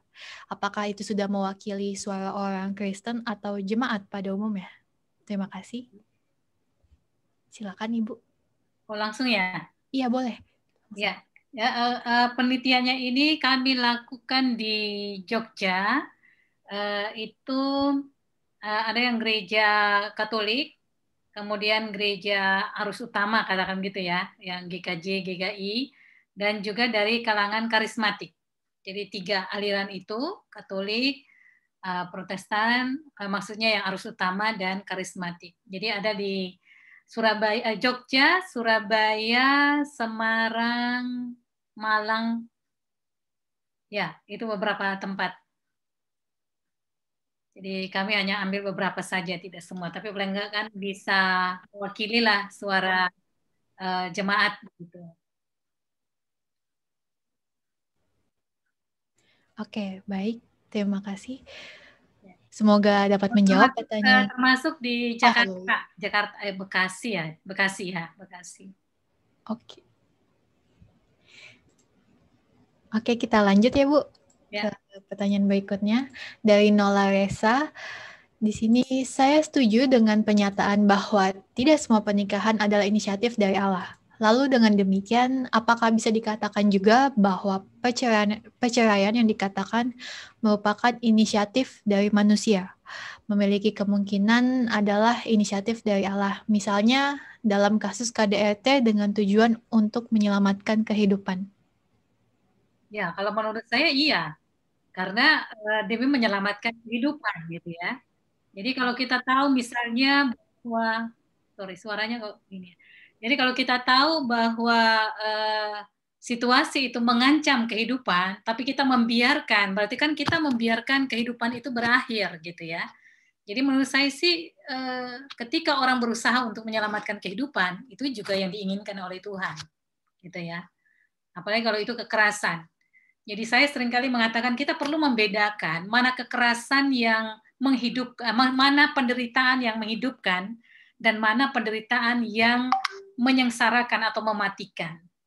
Kalau kita menderita karena kita memperjuangkan nasib orang, itu sesuai dengan penderitaan Kristus ya, Kristus yang berkorban untuk menyelamatkan manusia. Tapi kalau kita menderita karena dipukul suami, itu bukan penderitaan yang diinginkan oleh Tuhan. Dan karena itu harus dilawan. Ya, penderitaan karena dipukul oleh suami harus dilawan. Saya mau mengatakan kepada ibu-ibu, lawan ya kalau suamimu melakukan kekerasan. Karena itu mematikan kehidupan. Ya. Oke, baik. Selanjutnya dari Junadi Sihaloho. Pertanyaannya, apakah saat seorang ibu mengambil peran seorang ayah, diambil seorang ibu, apakah hal itu salah menurut Alkitab? Dan yang kedua adalah, sebagai seorang anak yang melihat tindakan orang tua yang tidak dapat dicontoh, bagaimana reaksi atau perbuatan kita terhadap perbuatan orang tua tersebut? Silakan. Ya, kalau pertanyaan pertama sih menurut saya nggak ada dikatakan bahwa suami harus mencari nafkah gitu ya. Bagi saya itu pembagian kerja secara seksual. Dan itu dibentuk, diciptakan oleh masyarakat. Bukan Allah yang mengatakan, perempuan kau tugasnya di dapur. Allah tidak pernah menentukan di mana kita bekerja. Ya, itu kan buatan manusia. Yang Tuhan tentukan adalah fisik kita, tubuh kita. Ya, anatomi tubuh kita, ya, seks kita itu ditentukan oleh Tuhan dan tidak bisa diubah. Tapi kalau bekerja di luar atau di dalam rumah, mencari nafkah atau tidak, itu kan buatan manusia. Dan karena itu buatan manusia bisa diubah. Itu yang disebut dengan gender. Ya, gender ini tidak sama untuk semua tempat dan juga tidak sama untuk semua waktu. Nah, kalau sekarang ini perempuan punya peluang untuk cari nafkah, kenapa tidak? Suami bisa bertukar peran, dia di rumah. Ya, istrinya yang keluar cari nafkah gitu. Dan saya punya beberapa teman gitu ya, kenalan gitu yang justru suaminya yang di dalam rumah. Yang jadi bapak rumah tangga, yang urus anak, masak, nyuci, belanja, itu suaminya. Saya yang lalu kasih pelatihan, ya mungkin ada di sini yang ikut juga di Sumatera sana. Itu ada seorang ibu pendeta yang ikut seminar. Sementara dia punya 3 anak masih kecil-kecil, satunya masih bayi. Nah, yang urus itu adalah suaminya, karena suaminya tidak punya pekerjaan, jadi dia yang bekerja di rumah. Nah, nanti pas jam 12, dia bawa bayinya itu ke ibunya untuk disusui. Lalu kemudian dibawa pulang lagi ke rumah gitu. Jadi dia yang urus keluarga, istrinya yang jadi pendeta. Saya sempat tanya kepada ibu itu ya, apa tidak masalah? Dia mengatakan awalnya sih agak masalah gitu ya, karena suaminya merasa bagaimana gitu ya, dia suami tapi dia yang harus di rumah. Tapi lama-lama karena dibicarakan, didiskusikan bersama, akhirnya bisa gitu. Nah, mereka juga akhirnya bisa memberikan penjelasan kepada orang lain. Karena kadang yang repot itu adalah orang lain. Mereka yang menjalani tenang-tenang saja, tapi orang lain yang tukang repot gitu kan. Nah, tapi akhirnya mereka bisa gitu ya, bisa bertukar peran. Istri cari kerja atau berperan di publik, suami yang di dalam rumah. Dan itu masih ada beberapa pendeta ya, karena saya pendeta, saya punya kenalan di situ yang berubah perannya. Jadi bapak keluarga bukan lagi ibu, bapak rumah tangga bukan lagi ibu rumah tangga gitu ya, tapi bapak rumah tangga. Dan itu jalan gitu, harmonis mereka, bahagia gitu ya. Tidak peduli dengan omongan orang, karena toh itu hidup mereka. Kalau mereka bahagia, kenapa orang lain yang tukang sakit hati kan gitu ya. Nah itu yang terjadi. Kemudian pertanyaan yang kedua tadi, orang tua kepada anak, gimana sih, lupa. Gimana maksudnya? Ya, maksudnya jika seorang anak melihat tindakan orang tuanya yang tidak dapat dicontoh, bagaimana reaksi kita mungkin? Reaksi kita seharusnya terhadap orang tua tersebut. Menurut saya sih orang tua, anak bisa juga memberikan masukan kepada orang tua ya. Nah itu bisa terjadi kalau relasi antara orang tua dengan anak itu baik. Jadi orang tua tidak merasa terlalu tinggi posisinya dan anak tidak boleh bicara atau menegur orang tua gitu ya. Jadi kalau ada yang salah, menurut saya tidak ada salahnya kalau anak juga mengingatkan orang tua. Karena rumah itu kan anggota keluarga di situ kan bukan cuma suami istri, tapi juga ada anak. Dan orang tua bertanggung jawab untuk memberikan contoh yang baik kepada anak. Dia juga harus punya kesediaan untuk menerima teguran dari anak gitu ya. Jadi itu yang bisa dilakukan. Baik, berikutnya dari Michelin. Pertanyaannya, berdasarkan pengalaman yang pernah terjadi di sekitar saya, kejadian ini terjadi di masa awal pandemi. Seorang suami yang menduga bahwa istrinya selingkuh dengan teman sepelayanannya. Suaminya ini sangat yakin bahwa istrinya ini benar-benar selingkuh, sehingga dia berusaha keras mencari informasi untuk membenarkan perkataannya. Hari demi hari, dia selalu menyiksa istri dan anaknya, sampai suatu ketika istrinya mengatakan, "Ya sudah, saya memilih jalur yang dia inginkan, yaitu bercerai. Yang penting saya tidak menikah lagi." Akhirnya sang istri memilih kabur dan membesarkan anaknya sendiri, tanpa menyelesaikan persoalan yang ada. Kalau dari segi teologi feminis, apakah hal yang dilakukan oleh ibu ini sudah benar atau belum? Ya, kalau dilihat bahwa dia melarikan diri untuk menyelamatkan nyawanya, itu bisa dipahami, bisa dimengerti gitu ya. Karena dia menjauhkan diri dari predatornya, predator katakanlah begitu, atau pelaku kekerasan. Jadi dia melindungi dirinya. Tapi kalau masalah itu tidak diselesaikan, itu menurut saya sih kurang tepat. Jadi jangan melarikan diri, tetapi harusnya mencari solusi gitu ya, entah ke pendetanya atau ke psikolog atau siapa yang bisa membantu. Tapi ini juga saya nggak bisa ngomong banyak karena saya nggak tahu situasinya. Apa alasannya dia cemburu, apakah suami itu tidak punya pekerjaan, ataukah dia sendiri sebenarnya yang selingkuh, tapi menuduh istrinya sebagai yang selingkuh, kan biasanya gitu ya. Pelaku itu menutupi kondisinya dengan menyalahkan orang lain gitu. Jadi saya nggak bisa kasih tanggapan banyak karena harus tahu dulu latar belakang atau apa yang terjadi pada keluarga ini gitu. Ya, jadi saya nggak bisa mengatakan dia salah atau benar gitu ya, nggak bisa. Baik, semoga menjawab jawaban dari Ibu Asnatnya. Dan berikutnya ada pertanyaan melalui direct message, private message. Di sini pertanyaannya adalah, seringkali alasan bercerai di luar dari KDRT yang mengancam jiwa istri adalah supaya bisa memaafkan. Padahal inti masalahnya adalah sama-sama saling membalas. Suami tidak memberi nafkah karena uang istri, karena suami tidak memberi nafkah uang karena istri tidak memberi nafkah batin, padahal mereka sudah sama-sama tua, opung-opung. Bagaimana cara mendamaikan mereka? Karena yang terpenting bukan bercerainya, tapi bagaimana menghadap Tuhan Yesus Kristus di saat kekekalan. Karena sebenarnya secara fisik, kedua orang itu sudah bercerai dengan tidak saling memberikan kasih, namun belum ada surat cerai resmi dari pemerintah atau pengadilan. Bagaimana solusinya agar mereka tidak melanggar firman Tuhan? Ya, solusinya ya mereka diajak yang bicara gitu ya. Suami diajak bicara, istri diajak bicara supaya kita tahu apa alasannya. Kenapa istri tidak mau melayani suaminya gitu ya, ada alasan apa. Lalu kemudian suami tidak memberikan uang. Entah karena suami tidak memberikan uang lalu istri juga tidak mau melayani suami gitu ya secara batin begitu, atau sebaliknya karena istri tidak melayani lalu suami tidak memberikan uang. Nah kita kan tidak jelas nih, ya tidak jelas masalahnya gitu. Tapi menurut saya sih apapun masalahnya, konflik dalam keluarga itu harus diselesaikan dengan mengajak bicara, ya karena saya melihat di sini komunikasi yang kurang bagus, ya jadi istri dengan dugaannya sendiri, suami dengan pikirannya sendiri, akhirnya ya bertahan dengan pendapat masing-masing. Jadi solusi terbaik adalah mengajak bicara dua pihak. Mungkin pertama dekati dulu suaminya, lalu kemudian dekati istrinya, kemudian mereka dipertemukan dan coba untuk bicara apa yang mereka tidak sukai dari pasangan masing-masing, supaya bisa terjadi rekonsiliasi di sana, ya antara suami dengan istri. Ya tadi yang saya katakan konseling krisis itu juga bisa dilakukan atau bentuknya konseling keluarga itu bisa. Ya. Oke, baik.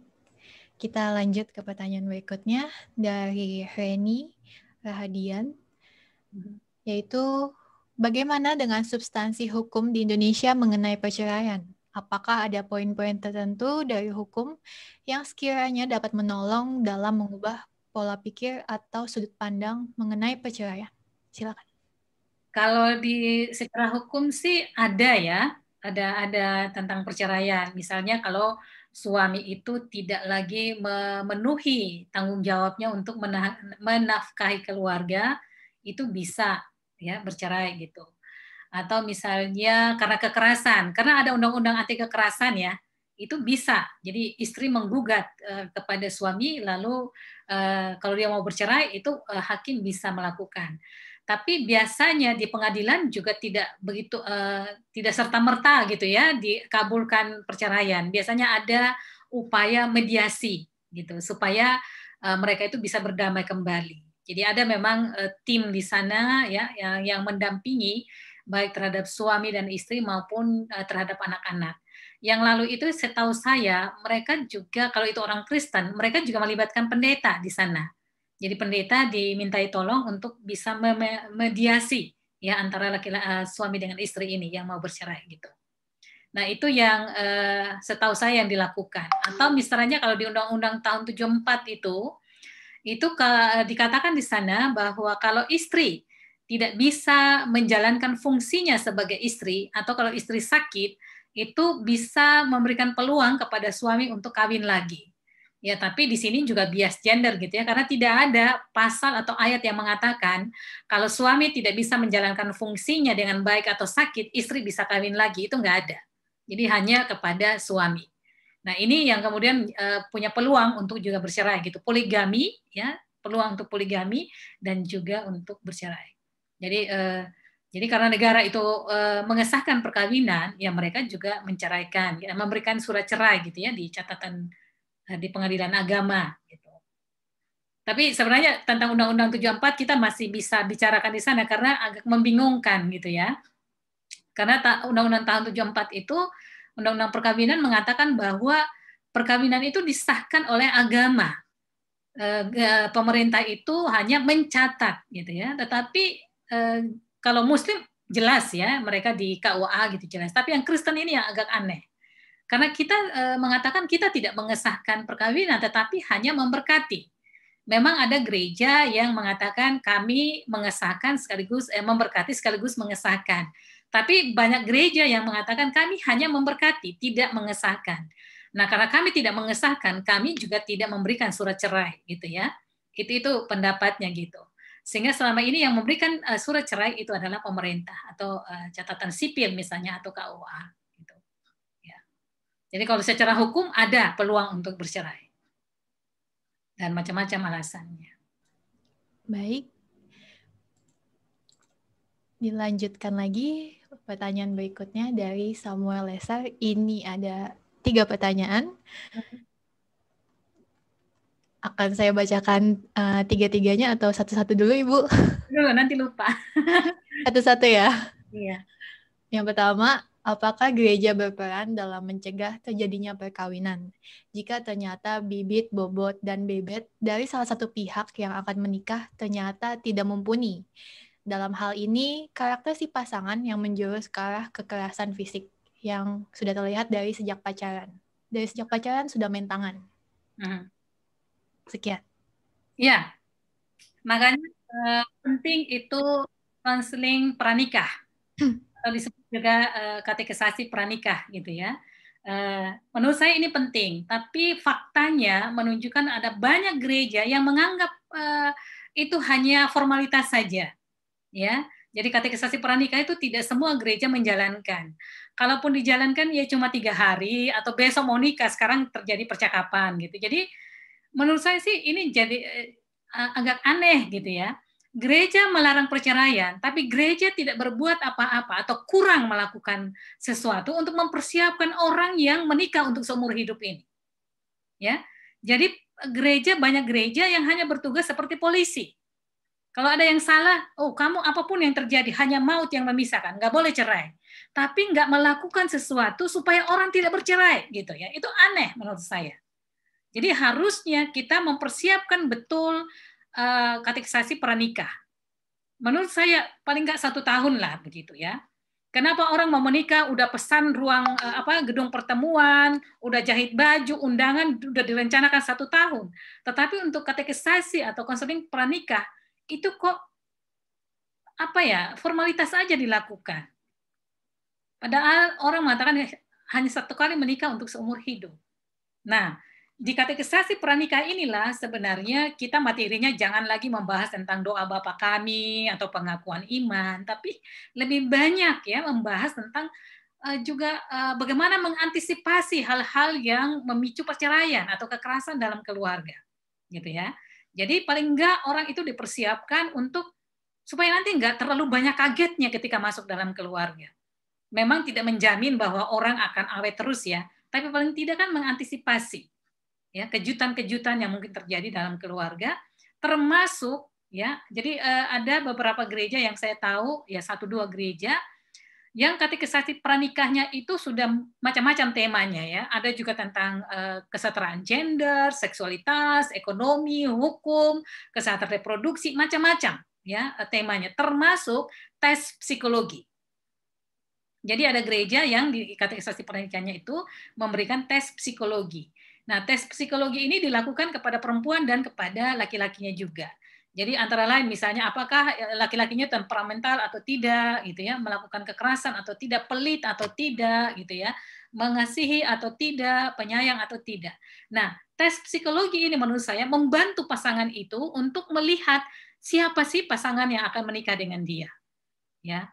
Jadi kalau di hasil tes itu mengatakan wah ini laki-lakinya punya kecenderungan begini atau suami istrinya punya mungkin masalah agak kurang waras sedikit misalnya atau ada masalah gitu. Jadi udah ketahuan di situ ya. Nah, setelah tes itu akan diberitahukan ke pasangannya. Ini pasanganmu seperti ini kondisinya. Apakah kamu lanjut atau tidak? Jadi kalau misalnya perempuan itu mengatakan wah bahaya nih kalau saya kawin dengan dia, saya batal aja. Ya nggak masalah gitu ya. Makanya saya bilang katekisasi itu harus dilakukan 1 tahun sebelumnya. Sehingga kalau mau dibatalkan itu nggak rugi. Nggak terlanjur sudah sebarkan undangan, sudah pesan gedung pertemuan gitu ya. Jadi bisa diantisipasi gitu. Jadi memang harusnya katekisasi pranikah itu juga ada tes psikologinya. Jadi kita tahu ini pasangan kita ini udah benar apa enggak gitu ya. Tapi kalau dia mengatakan oh nggak apa-apa lah, walaupun dia melakukan kekerasan, dia agak sedikit aneh, sedikit saya karena cinta saya mau terus, ya silakan gitu. Tapi paling enggak di awalnya gereja sudah menolong untuk memberitahu dia siapa orang yang akan dia nikahi itu. Jadi menurut saya sih gereja-gereja harusnya melakukan ini, gitu ya, supaya tahu apa kecenderungan positif, negatif, kekurangan, kelemahan, kekuatan dari pasangan kita. Tapi menurut saya sih kalau di pacaran itu sudah terlihat gejala kekerasan, ya jangan paksakan diri, gitu ya. Kalau pacaran aja udah main tangan, apalagi nanti sudah menikah. Wah, tiap hari itu digebukin. Jadi saya mengatakan kalau dia sudah berani membentak dan memukul gitu ya, tinggalkan dia. Itu sudah tanda bahwa itu bukan jodohmu, ya. Kalau dia sudah melakukan kekerasan itu bukan jodohmu. Jangan paksakan diri gitu. Ya, jauhi, tinggalkan. Itu jawaban saya. Iya, terima kasih Ibu. Ini mungkin bisa menjadi pengingat kita juga sebagai wanita yang di sini. Yang belum menikah. Yang belum menikah. Dan oke, pertanyaan berikutnya. Apakah menurut Ibu baik jika konseling pranikah juga diisi dengan dengan cek psikologis dari pasangan, in case ada yang ternyata belum selesai dengan dirinya sendiri, seperti aspek traumatis dari masa kecil, karakter atau moral yang rusak, sehingga menjadi patokan apakah seseorang bisa menikahi pasangannya atau tidak? Ya, berarti kan udah terjawab tadi ya? Iya, udah terjawab. Lanjut. Apakah baik jika terjadi emansipasi berlebihan dari para pemimpin wanita Kristen? Bagaimana caranya agar perempuan tidak keluar dari kodratnya sehingga laki-laki tidak merasa tersaingi? Silakan. Ya. Sebenarnya kalau orang betul-betul belajar tentang feminis dan gender, dia tidak akan melakukan itu. Nah, biasanya yang begitu orang yang cuma tahu sedikit gitu ya. Karena gerakan feminisme dan gender ini bukan dalam rangka mengalahkan laki-laki, tidak sama sekali. Ya, gerakan ini hanya mau berjuang supaya setara gitu ya, setara antara laki-laki dan perempuan, menghargai perempuan sama dengan laki-laki gitu ya. Itu yang diperjuangkan atau dan juga sekaligus untuk mengatasi kekerasan, pelecehan, diskriminasi, ketidakadilan. Itu cita-citanya sebenarnya ya antara dari gerakan feminisme dan gender gitu. Jadi bukan untuk melampaui laki-laki. Memang ada aliran-aliran dalam feminisme ya. Memang ada aliran radikal ya, memang karena saking jengkelnya terhadap laki-laki yang diberikan hak-hak tertentu, mereka lalu sangat membenci laki-laki ya. Tapi gerakan feminisme kan bukan cuma gerakan radikal, ada banyak, ada sosialis, liberal gitu ya, ada ekofeminis, ada global, postmodern dan lain sebagainya, atau postkolonial gitu. Jadi rata-rata upayanya adalah bagaimana supaya ketidakadilan, kekerasan itu, diskriminasi itu dihilangkan dan kita menjadi manusia yang setara laki-laki dan perempuan. Itu.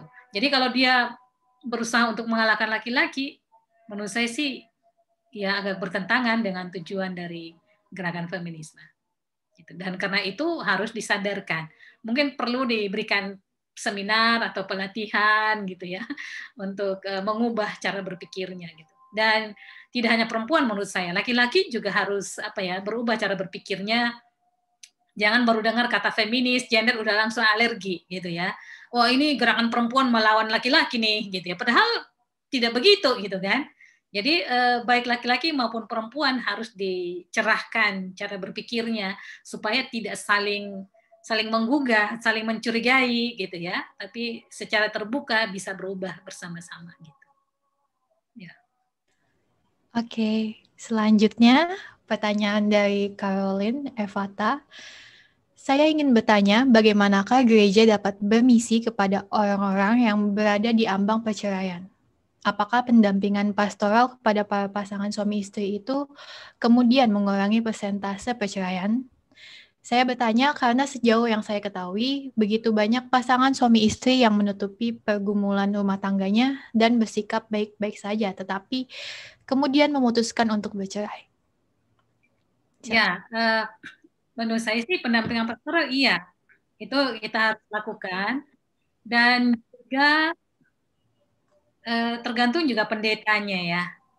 Menurut saya sih pendeta harus punya inisiatif untuk berkunjung kepada keluarga-keluarga supaya dia tahu bagaimana situasi dari setiap rumah tangga, ya, realitas mereka sehari-hari itu seperti apa, pergumulan mereka seperti apa, gitu ya. Karena kalau cuma menunggu warga jemaat datang, itu kan biasanya keluarga-keluarga itu kan menutup diri ya. Jadi mereka tidak mau masalah keluarganya diungkapkan kepada orang lain gitu. Apalagi kita stereotipnya itu atau pandangan negatif itu kalau orang pergi ke gereja misalnya cari pendeta, bertemu dengan pendeta, udah konotasinya udah jelek gitu ya. Oh, dia pasti ada masalah nih, makanya cari pendetanya gitu. Padahal ya wajar menurut saya orang berkonsultasi kepada pendetanya gitu. Jadi selain warga jemaat yang ke pendeta, pendetanya juga harus rajin berkunjung gitu ya, supaya tahu pergumulan keluarga. Dan biasanya keluarga-keluarga ini akan cerita gitu ya, atau ngomong ketika pendetanya atau majelisnya berkunjung ke rumah mereka. Dimulai dari percakapan biasa gitu ya, lalu mereka punya kesempatan untuk sekedar curhat gitu. Kalau cuma menunggu ibadah di gereja itu kan sangat sempit ya, dan apalagi banyak orang gitu. Nah, dengan cara seperti itu pendeta atau gereja tidak terlambat untuk menolong keluarga-keluarga yang bermasalah. Nah, selain itu juga dibuka pemahaman dari warga jemaat bahwa mereka perlu ditolong gitu. Ya, karena ada banyak keluarga yang masih dalam konsep urusan keluarga itu adalah urusan privat gitu ya, urusan mereka. Apapun yang terjadi itu harus disembunyikan. Menceritakan kepada orang lain sama dengan mencoreng muka sendiri. Nah, akhirnya apa? Mereka tidak bisa ditolong gitu. Dan gereja baru tahu ketika masalah sudah parah. Nah, ini kan masalah menurut saya. Nah, kadang pun sudah bercerai baru gereja tahu. Ya. Kok tiba-tiba padahal selama ini kelihatannya mereka harmonis saja, baik-baik saja gitu. Padahal sebenarnya ada konflik yang terjadi. Nah, menurut saya ini yang harusnya seringkali disampaikan kepada umat, baik itu melalui khotbah maupun juga melalui bulan keluarga misalnya.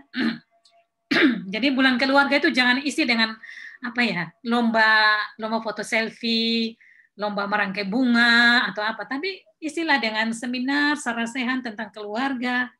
Bagaimana misalnya keluarga yang mapan, yang sudah stabil gitu bisa berbagi dengan keluarga yang masih muda, pengalaman-pengalaman mereka gitu ya. Jadi juga bukan hanya pranikah ya, konseling pranikah atau katekisasi pranikah, perlu juga ada pasca nikah. Itu yang harus dilakukan ya. Sehingga banyak keluarga yang bisa ditolong dan keluarga juga bisa terbuka kepada gereja atau pendeta.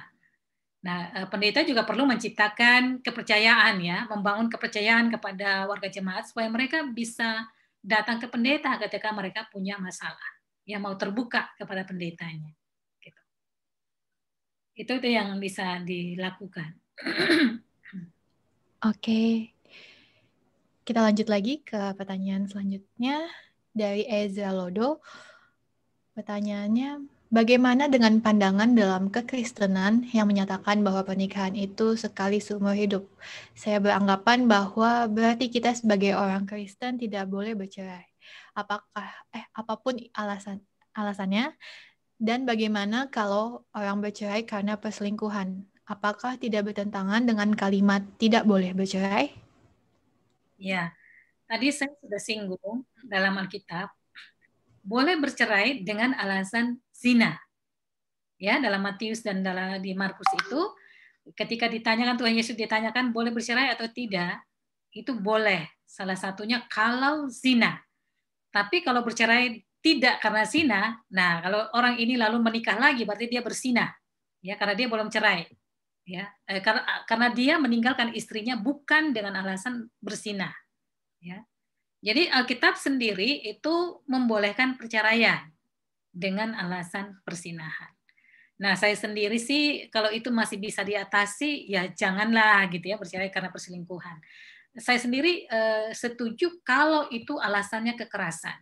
Kenapa? Karena itu menyangkut nyawa seseorang. Ya daripada dia mati, ya lebih baik kita menyelamatkan nyawa seseorang. Ya, itu yang saya katakan. Memang perkawinan itu sekali untuk seumur hidup, tapi ada hal-hal yang di luar perkiraan yang bisa terjadi. Ya, misalnya kita nggak tahu bahwa ini ternyata dia suka pukul gitu ya, suka melakukan kekerasan gitu. Nah, kalau itu terjadi dalam keluarga, menurut saya sih ya bisa dilakukan perceraian kalau itu dalam rangka untuk menyelamatkan nyawa atau melindungi nyawa seseorang. Itu. Baik. Selanjutnya dari Gideon Harry, pertanyaannya, apakah Alkitabiah kalau laki-laki justru yang mengurus rumah tangga, sedangkan suami adalah kepala keluarga? Ya, itu tadi yang saya katakan, Alkitab kan tidak bicara tentang siapa yang harus yang masak, siapa yang harus nyuci, ya, siapa jadi ibu rumah tangga, gitu, nggak ada di dalam Alkitab gitu ya. Tapi kalaupun ada misalnya pembagian kerja secara seksual antara laki-laki dan perempuan, itu kalau dijalankan secara adil, ya, sejauh tidak merugikan salah satu pihak. Tapi kalau merugikan salah satu pihak atau tidak adil, ya itu harus dikritisi juga gitu ya. Apalagi teks Alkitab kita kan lahir dari konteks budaya patriarki, yang di sana sini ada ketidakadilan juga terhadap perempuan. Dan karena itu kita jangan semuanya dilihat dari dalam Alkitab ya. Jadi kalau apa yang tertulis di Alkitab harus kita lakukan sekarang, enggak ya. Karena ada beberapa hal di dalam teks Alkitab yang memang dulu gitu ya, di konteks dulu itu berbicara, tetapi di konteks sekarang sih tidak relevan lagi misalnya ya. Jadi dalam Alkitab itu kan tidak semuanya positif ya, ada banyak yang negatif di situ, karena di dalam Alkitab itu kan menceritakan tentang pengalaman bangsa Israel dengan Tuhan di dalam kehidupan mereka sehari-hari. Di dalam Alkitab banyak juga kekerasan ya. Di Hakim-Hakim 19 itu perkosaan rame-rame terhadap gundik orang Lewi. Nah, apakah itu positif? Kan enggak. Jadi kalau apa-apa yang terjadi kita sedikit-sedikit nengok di Alkitab, sedikit-sedikit nengok di Alkitab, lah ini kan bahaya. Ya. Itu gundik tidak hanya diperkosa rame-rame, tapi dipotong-potong sampai 12 potong. Ya. Apakah kita lalu mengikuti itu? Amnon memperkosa Tamar. Itu juga ada di dalam Alkitab. Nah, kalau begitu boleh berkosa. Karena di Alkitab ada perkosaan gitu, kan enggak begitu. Ya. Jadi kita harus melihat bahwa Alkitab kita itu tidak mengatur sampai sekecil-kecilnya. Jadi tidak ada dikatakan di situ perempuan harus masak gitu ya, suami harus cari nafkah gitu. Kalaupun ada itu menyangkut budaya, tapi bukan firman Tuhan gitu ya. Nah, itu yang harus kita kritisi. Jadi kalau laki-laki harus masak ya nggak masalah. Memang semua orang harus bisa masak karena dia juga makan gitu ya. Kecuali dia nggak makan, nggak usah dia masak gitu. Tapi sejauh dia mau makan, dia harus masak. Gitu. Ya. Nyuci ya, dia bisa nyuci pakaian karena dia pakai baju. Dia cuci piring karena dia pakai makan itu. Saya selalu mengatakan suami itu bukan tamu dalam keluarga. Ya, bukan tamu. Dia kepala rumah tangga, dia anggota keluarga. Jadi kerjalah di rumahmu sendiri. Mau masak, mau cuci piring, silakan. Karena itu rumahmu. Bukan tamu. Hanya tamulah yang makan lalu pergi. Nggak usah cuci piring. Tapi karena kamu anggota keluarga di situ, ya habis makan cuci piring. Nggak masalah kok. Gitu ya. Itu bukan dosa. Ya, justru hal yang positif. Begitu. Ya. Baik, itu dari saya. Baik, untuk pertanyaan selanjutnya dari Christian Kurniawan. Berdasarkan pemaparan Ibu tadi, saya memiliki pertanyaan. Menurut Alkitab, perceraian bisa dilakukan jika seorang istri terbukti melakukan zina.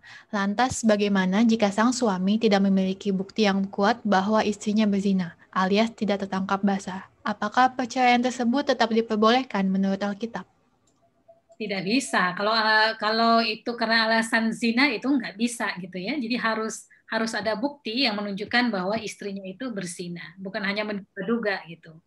Nah, dan kalaupun dia menceraikan istrinya, dia harus memberikan surat cerai. Nah, surat cerai ini itu untuk melindungi perempuan itu supaya dia sah gitu ya, diceraikan oleh suaminya, dan kalau dia mau nikah lagi itu bisa ya, karena sudah diceraikan gitu. Makanya Musa itu menuntut supaya laki-laki yang menceraikan istrinya harus memberikan surat cerai. Memang di dalam budaya Israel ini, Yahudi ini memang agak sewenang-wenang menurut saya ya, laki-lakinya. Jadi laki-laki ini sesuka-sukanya menceraikan istrinya gitu. Dan itu biasanya hanya kalau istri yang bersinah. Kalau suami yang bersinah itu istri tidak bisa menuntut cerai dengan suaminya. Itu kan memang budayanya tidak adil gitu terhadap perempuan. Tapi kalau di Yunani itu berbeda. Ya, kalau di Yunani bukan hanya suami yang menceraikan istrinya, tetapi istri juga bisa menceraikan suaminya. itu lebih setara gitu ya, itu bisa. Gitu. Ya. Baik, selanjutnya dari Matilda. Di sini saya adalah salah satu dari mereka yang setuju akan perceraian ketika salah satu dari pasangan suami istri itu menderita dan tersiksa, terlebih ketika ada KDRT di sana. Saya berpandangan bahwa pernikahan itu adalah kedua-duanya harus bahagia, bukan hanya satu. Namun banyak kawan-kawan yang bilang tidak boleh ada perceraian. Itu sudah diperintahkan Allah. Padahal mereka tahu bahwa si istri itu adalah korban KDRT. Pertanyaannya, apakah Ibu setuju dengan perceraian itu? Walau tadi Ibu terangkan bahwa pertanyaan bukan boleh atau tidak perceraian, tetapi bagaimana supaya KDRT tidak terjadi di sana? Ya, perceraian karena KDRT saya setuju ya kalau karena KDRT, karena itu tadi untuk menyelamatkan nyawa seseorang gitu. Tapi tolong diulangi sedikit pertanyaannya. Apakah Ibu setuju dengan perceraian itu, walaupun tadi Ibu terangkan bahwa bukan boleh atau tidak perceraian, tetapi bagaimana supaya KDRT-nya tidak terjadi di sana? Ya, memang yang paling penting itu adalah kekerasannya ditiadakan gitu ya, bukan masalah cerai atau tidak, tapi kekerasan. Jadi kalau kekerasannya itu dihilangkan, ya otomatis perceraian itu tidak terjadi. Tapi kalau kekerasan itu tetap berlanjut, ya akhirnya ya terpaksa perceraian itu harus terjadi demi menyelamatkan nyawa seseorang. Jadi itu yang saya katakan, saya setuju dengan perceraian, tapi dengan alasan karena kekerasan gitu ya, karena kekerasan yang terjadi. Itu yang dilakukan. Baik, masih. Tadi saya setuju juga ya, bahwa tujuan orang menikah itu untuk kebahagiaan. Nah, kalau kebahagiaan itu sudah tidak ada lagi, ya untuk apa dipertahankan? Gitu ya. Maksudnya tiap hari digebukin gitu ya, pukul. Ya untuk apa lagi? Ya, janji pernikahan itu kan sudah dilanggar menurut saya ketika salah satunya melakukan kekerasan. Udah otomatis itu. Ya. Jadi tidak bisa lagi dipertahankan. Kan Yesus juga mengutip Kejadian 1 ayat 27 yang saya katakan tadi ya. Jadi Allah menjadikan, di situ dikatakan tentang Allah menjadikan manusia sebagai gambar Allah, laki-laki dan perempuan, ya. Dan mereka dipersatukan begitu ya. Tapi sejauh jadi Allah mempersatukan laki-laki dan perempuan dan tidak boleh diceraikan oleh manusia gitu. Tetapi itu sejauh keduanya menjadi pasangan yang setara gitu. Ya, kalau tidak ya tidak bisa dipertahankan gitu. Itu dari saya. Oke, baik. Selanjutnya ada dari Gloria.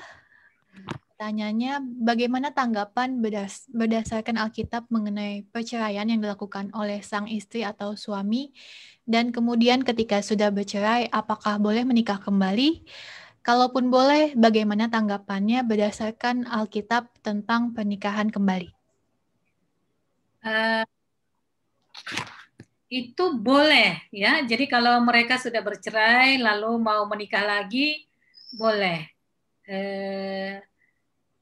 Ayat Alkitabnya saya agak lupa. Tadi saya sempat baca tapi lupa di mana.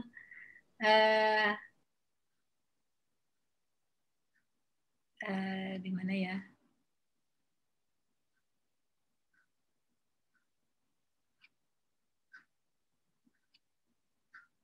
Oh, kelamaan nih kalau saya harus cari. Tapi boleh ya. Jadi menikah kembali tidak dikatakan sebagai dosa, tidak. Jadi kalau mereka bercerai lalu kemudian memutuskan untuk nikah lagi, bisa saja, tidak masalah. Karena tidak ada hukum yang mengatakan kalau menikah lagi itu dosa, nggak ada. Oke, semoga menjawab. Yang selanjutnya, bagaimana sebaiknya jika seorang istri yang menggugat cerai di pengadilan karena kasus kekerasan, namun si suami tidak mau bercerai? Ya, harus ditanyakan alasannya ya. Jadi kalau dia tidak mau bercerai tapi terus melakukan kekerasan, itu kan untuk apa dipertahankan gitu ya. Jadi perlu dicari tahu alasan dia melakukan kekerasan apa gitu ya, supaya akar masalah itu diselesaikan. Karena biasanya orang melakukan kekerasan itu bukan tanpa alasan. Ya, bisa karena perilaku istri juga gitu ya, atau stres karena pekerjaan bisa, tapi bisa juga mungkin karena pengaruh keluarga. Ya, dia berasal dari keluarga yang memang hidup dengan penuh kekerasan gitu. Atau temperamen karakternya memang seperti itu. Nah, kalau itu yang terjadi, maka yang dilakukan bukan hanya pendampingan pastoral, tapi perlu dilakukan terapi. Ya, terapi untuk menyembuhkan orang itu dari perilakunya. Itu bisa dilakukan. Jadi mungkin dia tidak berniat untuk melakukan kekerasan, tapi dia tidak bisa mengontrol emosinya, mengontrol dirinya, gitu ya. Dia mencintai istrinya, tetapi karena kebiasaan dalam keluarganya menyelesaikan masalah dengan cara kekerasan, lalu dia melakukan itu. Jadi sudah belajar dari keluarganya, gitu. Nah, ini menurut saya sih dia bukan hanya pelaku, tapi dia juga korban. Karena itu suami perlu didampingi, ya, tidak hanya secara pastoral, pendampingan pastoral, tapi juga melakukan terapi-terapi, ya, untuk menyembuhkan dia. Itu yang harus dilakukan. Baik, berikutnya pertanyaan dari, sebelumnya mohon maaf untuk kolom pertanyaan chat box-nya telah kami tutup. Jadi kami akan membacakan yang sudah terkirim sejak sebelumnya. Ya. Dan pertanyaannya untuk yang berikutnya adalah dari Ibu Syulili. Di sini, bagaimana sikap kita ketika kita mengetahui bahwa dari pihak keluarga pria atau calon pengantin pria memiliki kehidupan keluarga yang berantakan dan sudah diketahui kasar? Apakah kita harus memberitahukan kepada pihak perempuan? Karena waktu itu pernah terjadi terhadap anak teman saya, tetapi saya tidak berani memberitahukannya karena pihak wanita ternyata sudah hamil dan sekarang mereka sudah bercerai karena KDRT yang terjadi. Nah, apakah jika terjadi lagi hal yang sama, saya harus memberitahukan? Ada lanjutannya, karena saya takut dianggap ikut campur dan rese. Ya, menurut saya sih harus diberitahukan ya. Karena kita melihat ada yang salah dan sikap kita itu bukan karena reseh gitu ya, tapi dalam rangka menolong, menolong orang yang sedang dalam bahaya gitu ya. Nah itu tadi kan sudah ada contohnya ya. Dia sudah hamil, tapi kita menutup mulut gitu ya, tidak memberitahu, akhirnya ya cerai juga gitu ya. Jadi menurut saya sih tindakan kita itu bukan karena kita tidak suka dengan orang, reseh gitu ya, cari-cari masalah gitu, tapi justru menunjukkan sikap kita, kepedulian kita untuk menyelamatkan orang lain. Ya, jadi istilahnya begini, kita tahu ada salah, kita tahu ada bahaya, kita lalu pura-pura nggak tahu gitu ya, atau takut memberitahukan. Menurut saya sih itu bukan sikap yang tepat. Jadi kita memberitahukan, ya, karena itu penting untuk kehidupan bersama kita. Nah, itu yang menurut saya sih perlu dilakukan. Informasi itu kan perlu diberikan gitu ya, supaya karena orang biasanya mabuk cinta ya, kalau udah mabuk cinta itu nggak mau lihat sisi negatif dari pasangan, semuanya indah gitu, romantis gitu. Nanti udah menikah baru keluar pelan-pelan ya, satu-satu gitu, nah terus kaget ya. Nah menurut saya sih jangan seperti itu.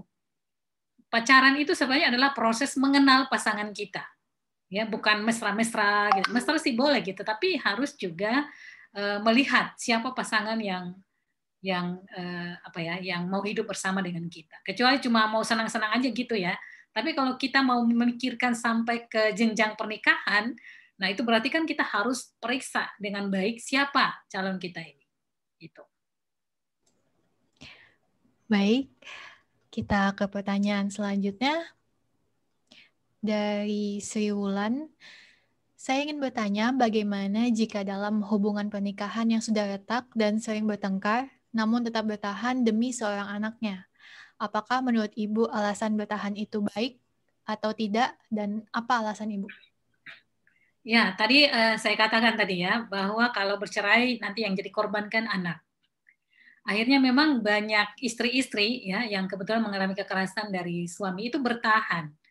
Memang kadang ada yang sudah didampingi secara pastoral, tapi istri atau ibu ini bertahan ya dan mengatakan ya nggak apa-apa lah saya menderita demi anak saya. Ya. Nah dalam pendampingan pastoral ini keputusan yang diambil bukan menurut si pendamping, ya, tapi orang yang kita dampingi. Jadi kalau setelah sudah didampingi dan dia memutuskan untuk bertahan, ya silakan. Toh dia yang menjalani itu. Kita sudah bersama-sama melihat masalahnya, ya posisi dia seperti apa, dampak negatif positifnya seperti apa, dan pada akhirnya dia memilih bertahan, ya silakan gitu. Tapi kita tetap mendampingi gitu ya. Kalau terjadi sesuatu kita tetap mendampingi. Asal dia kuat ya menghadapinya gitu. Tapi juga kita tidak hanya cukup mendampingi istri, tapi juga suami kita dampingi supaya bagaimana caranya supaya kekerasan itu bisa berhenti gitu ya. Jadi tapi juga saya kadang mengkritisi ya, walaupun saya hargai pilihan orang, tapi kadang saya menyayangkan ya kalau dia tidak mati di tangan suaminya, kalau dia mati bagaimana ya, dia membiarkan dirinya dalam ancaman itu demi anak. Padahal tadi saya sudah katakan bahwa anak juga sebenarnya sengsara, menderita di situ karena dia melihat contoh yang kurang baik. Bahkan anak juga bisa menjadi korban kekerasan dari suami gitu ya. Kadang saya melihat banyak keluarga yang berpura-pura harmonis baik gitu ya, dalam rangka menyenangkan orang lain. Ya, saya bertahan dalam perkawinan saya itu untuk menyenangkan orang lain, menyenangkan keluarga saya, menyenangkan sesama warga gereja, menyenangkan masyarakat bahwa saya baik-baik saja. Padahal sebenarnya tidak. Ya.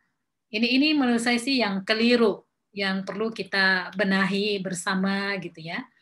Nggak apa-apa kita mencari pertolongan gitu untuk menyelamatkan keluarga kita. Tapi kalau sudah tidak aman, maksudnya itu mengancam nyawa, menurut saya sih ada baiknya untuk menghindari, ya, berpisah gitu. Tapi saya tidak akan mengusulkan itu ya. Ini pikiran saya gitu ya, daripada mati kalau itu memang sangat-sangat mengancam gitu. Tapi kalau masih bisa diantisipasi sih oke-oke saja gitu.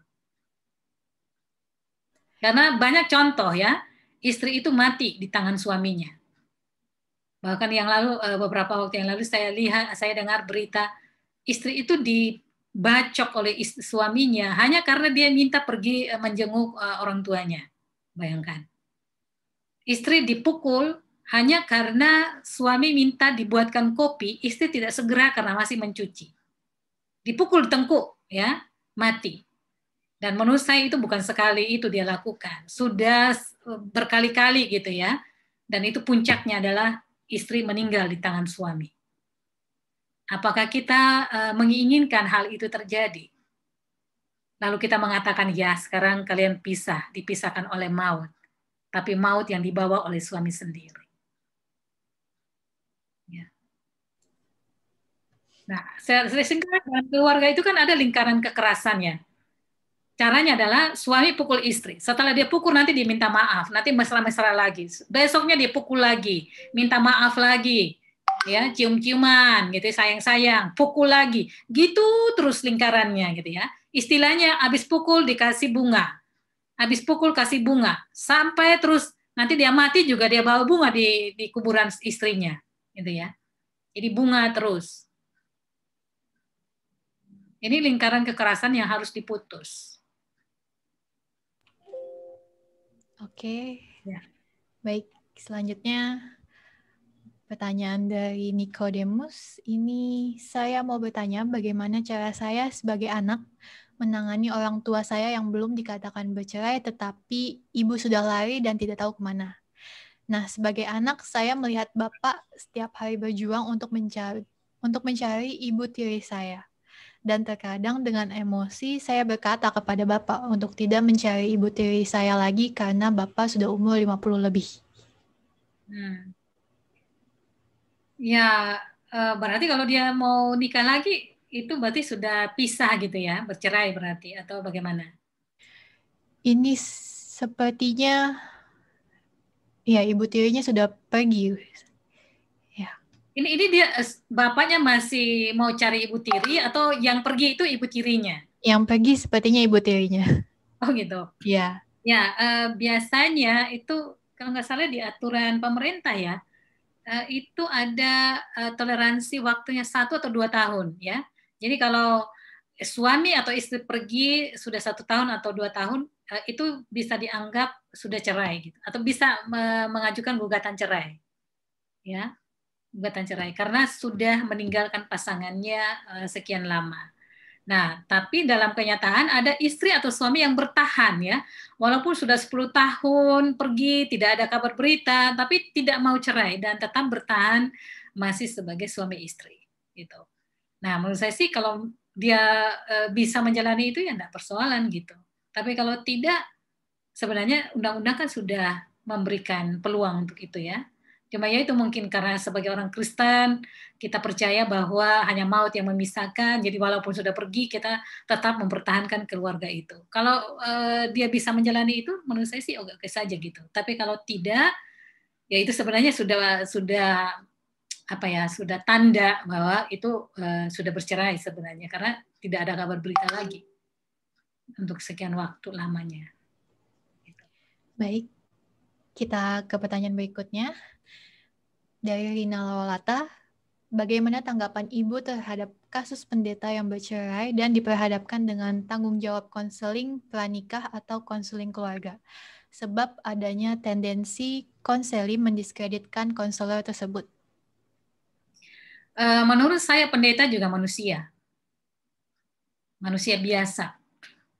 Walaupun dia pendeta, tapi dia tidak setengah dewa atau setengah malaikat. Yang bisa jadi juga dia punya masalah keluarga, ya. Dan karena itu juga bisa saja punya peluang untuk bercerai.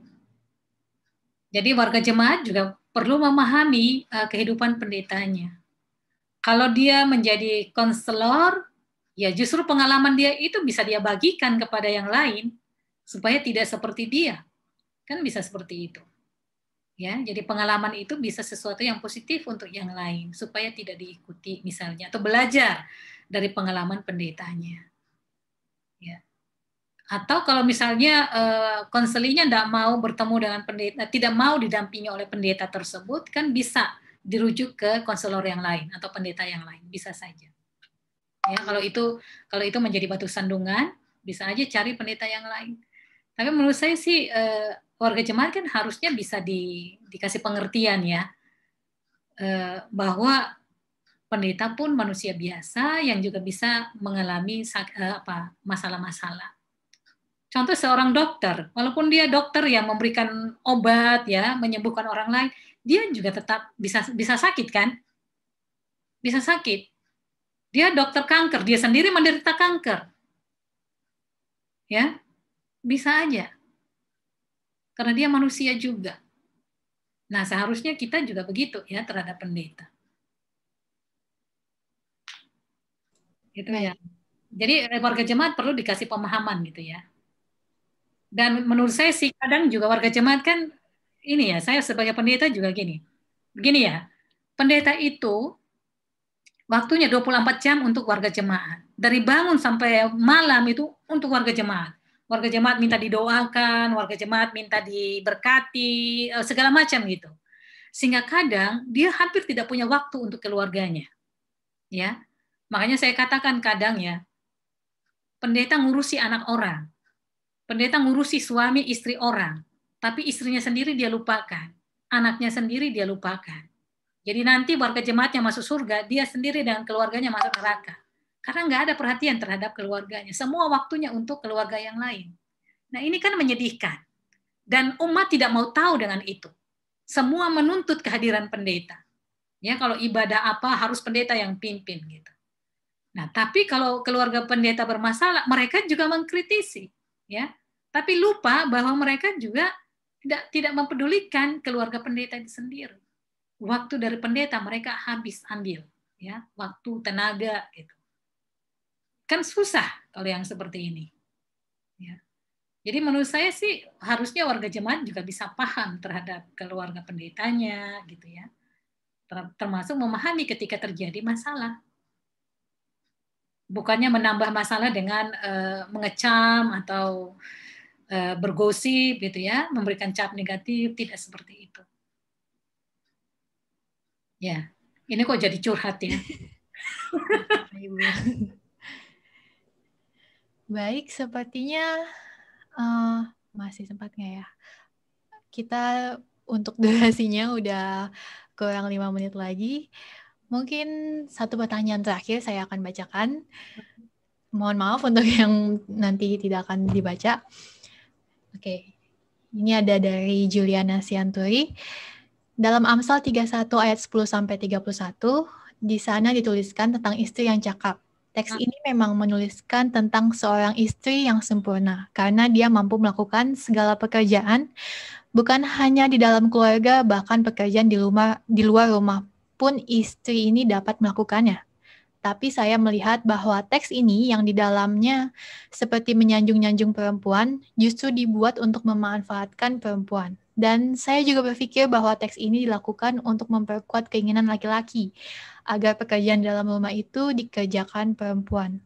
Nah, saya mau bertanya, menurut Ibu bagaimana seharusnya teologi feminis menyikapi teks ini? Karena teks ini pun ditulis dalam budaya patriarki. Ya, saya setuju dengan penanya itu. Saya tidak suka dengan teks itu. Ya, karena teks itu mengandung eksploitasi terhadap perempuan. Tapi diberikan label perempuan yang bijaksana, perempuan ideal, sempurna gitu. Kenapa nggak ada laki-laki sempurna di situ? Ada teks nggak laki-laki yang ideal, yang sempurna, yang bangun pagi-pagi, ya mengerjakan semuanya, kan nggak ada.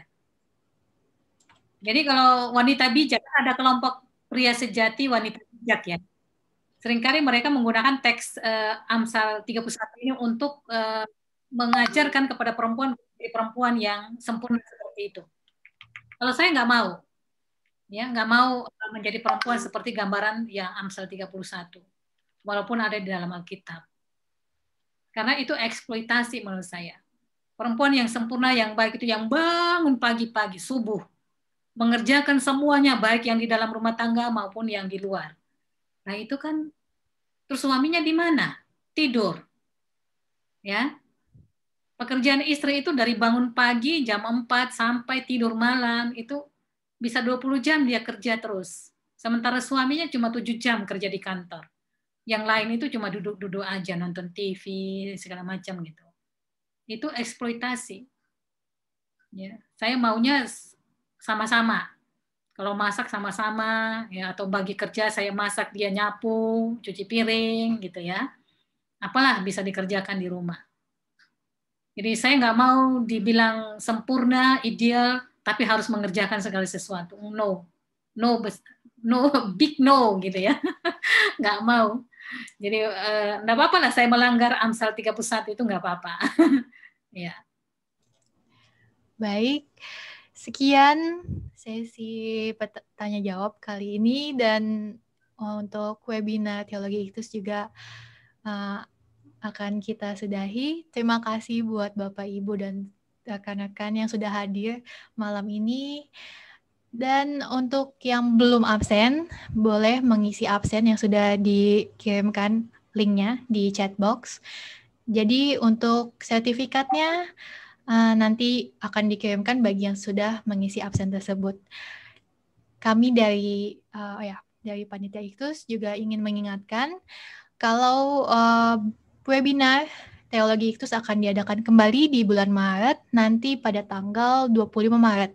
Jadi ditunggu saja informasi berikutnya melalui Instagram @iktus.community. Ya, kami dari segenap panitia Iktus mengucapkan terima kasih yang sebesar-besarnya atas pemaparan materi dari Ibu Asnat. Semoga kita dapat bertemu lagi ya Bu di kesempatan berikutnya. Sangat diberkati sekali hari ini. Dan untuk menutup webinar malam ini, saya mohon untuk doa penutup kesediaannya untuk Bapak Glenn Nixon untuk menutup kita dalam doa. Oh ya, belum dinyalain. Sebentar.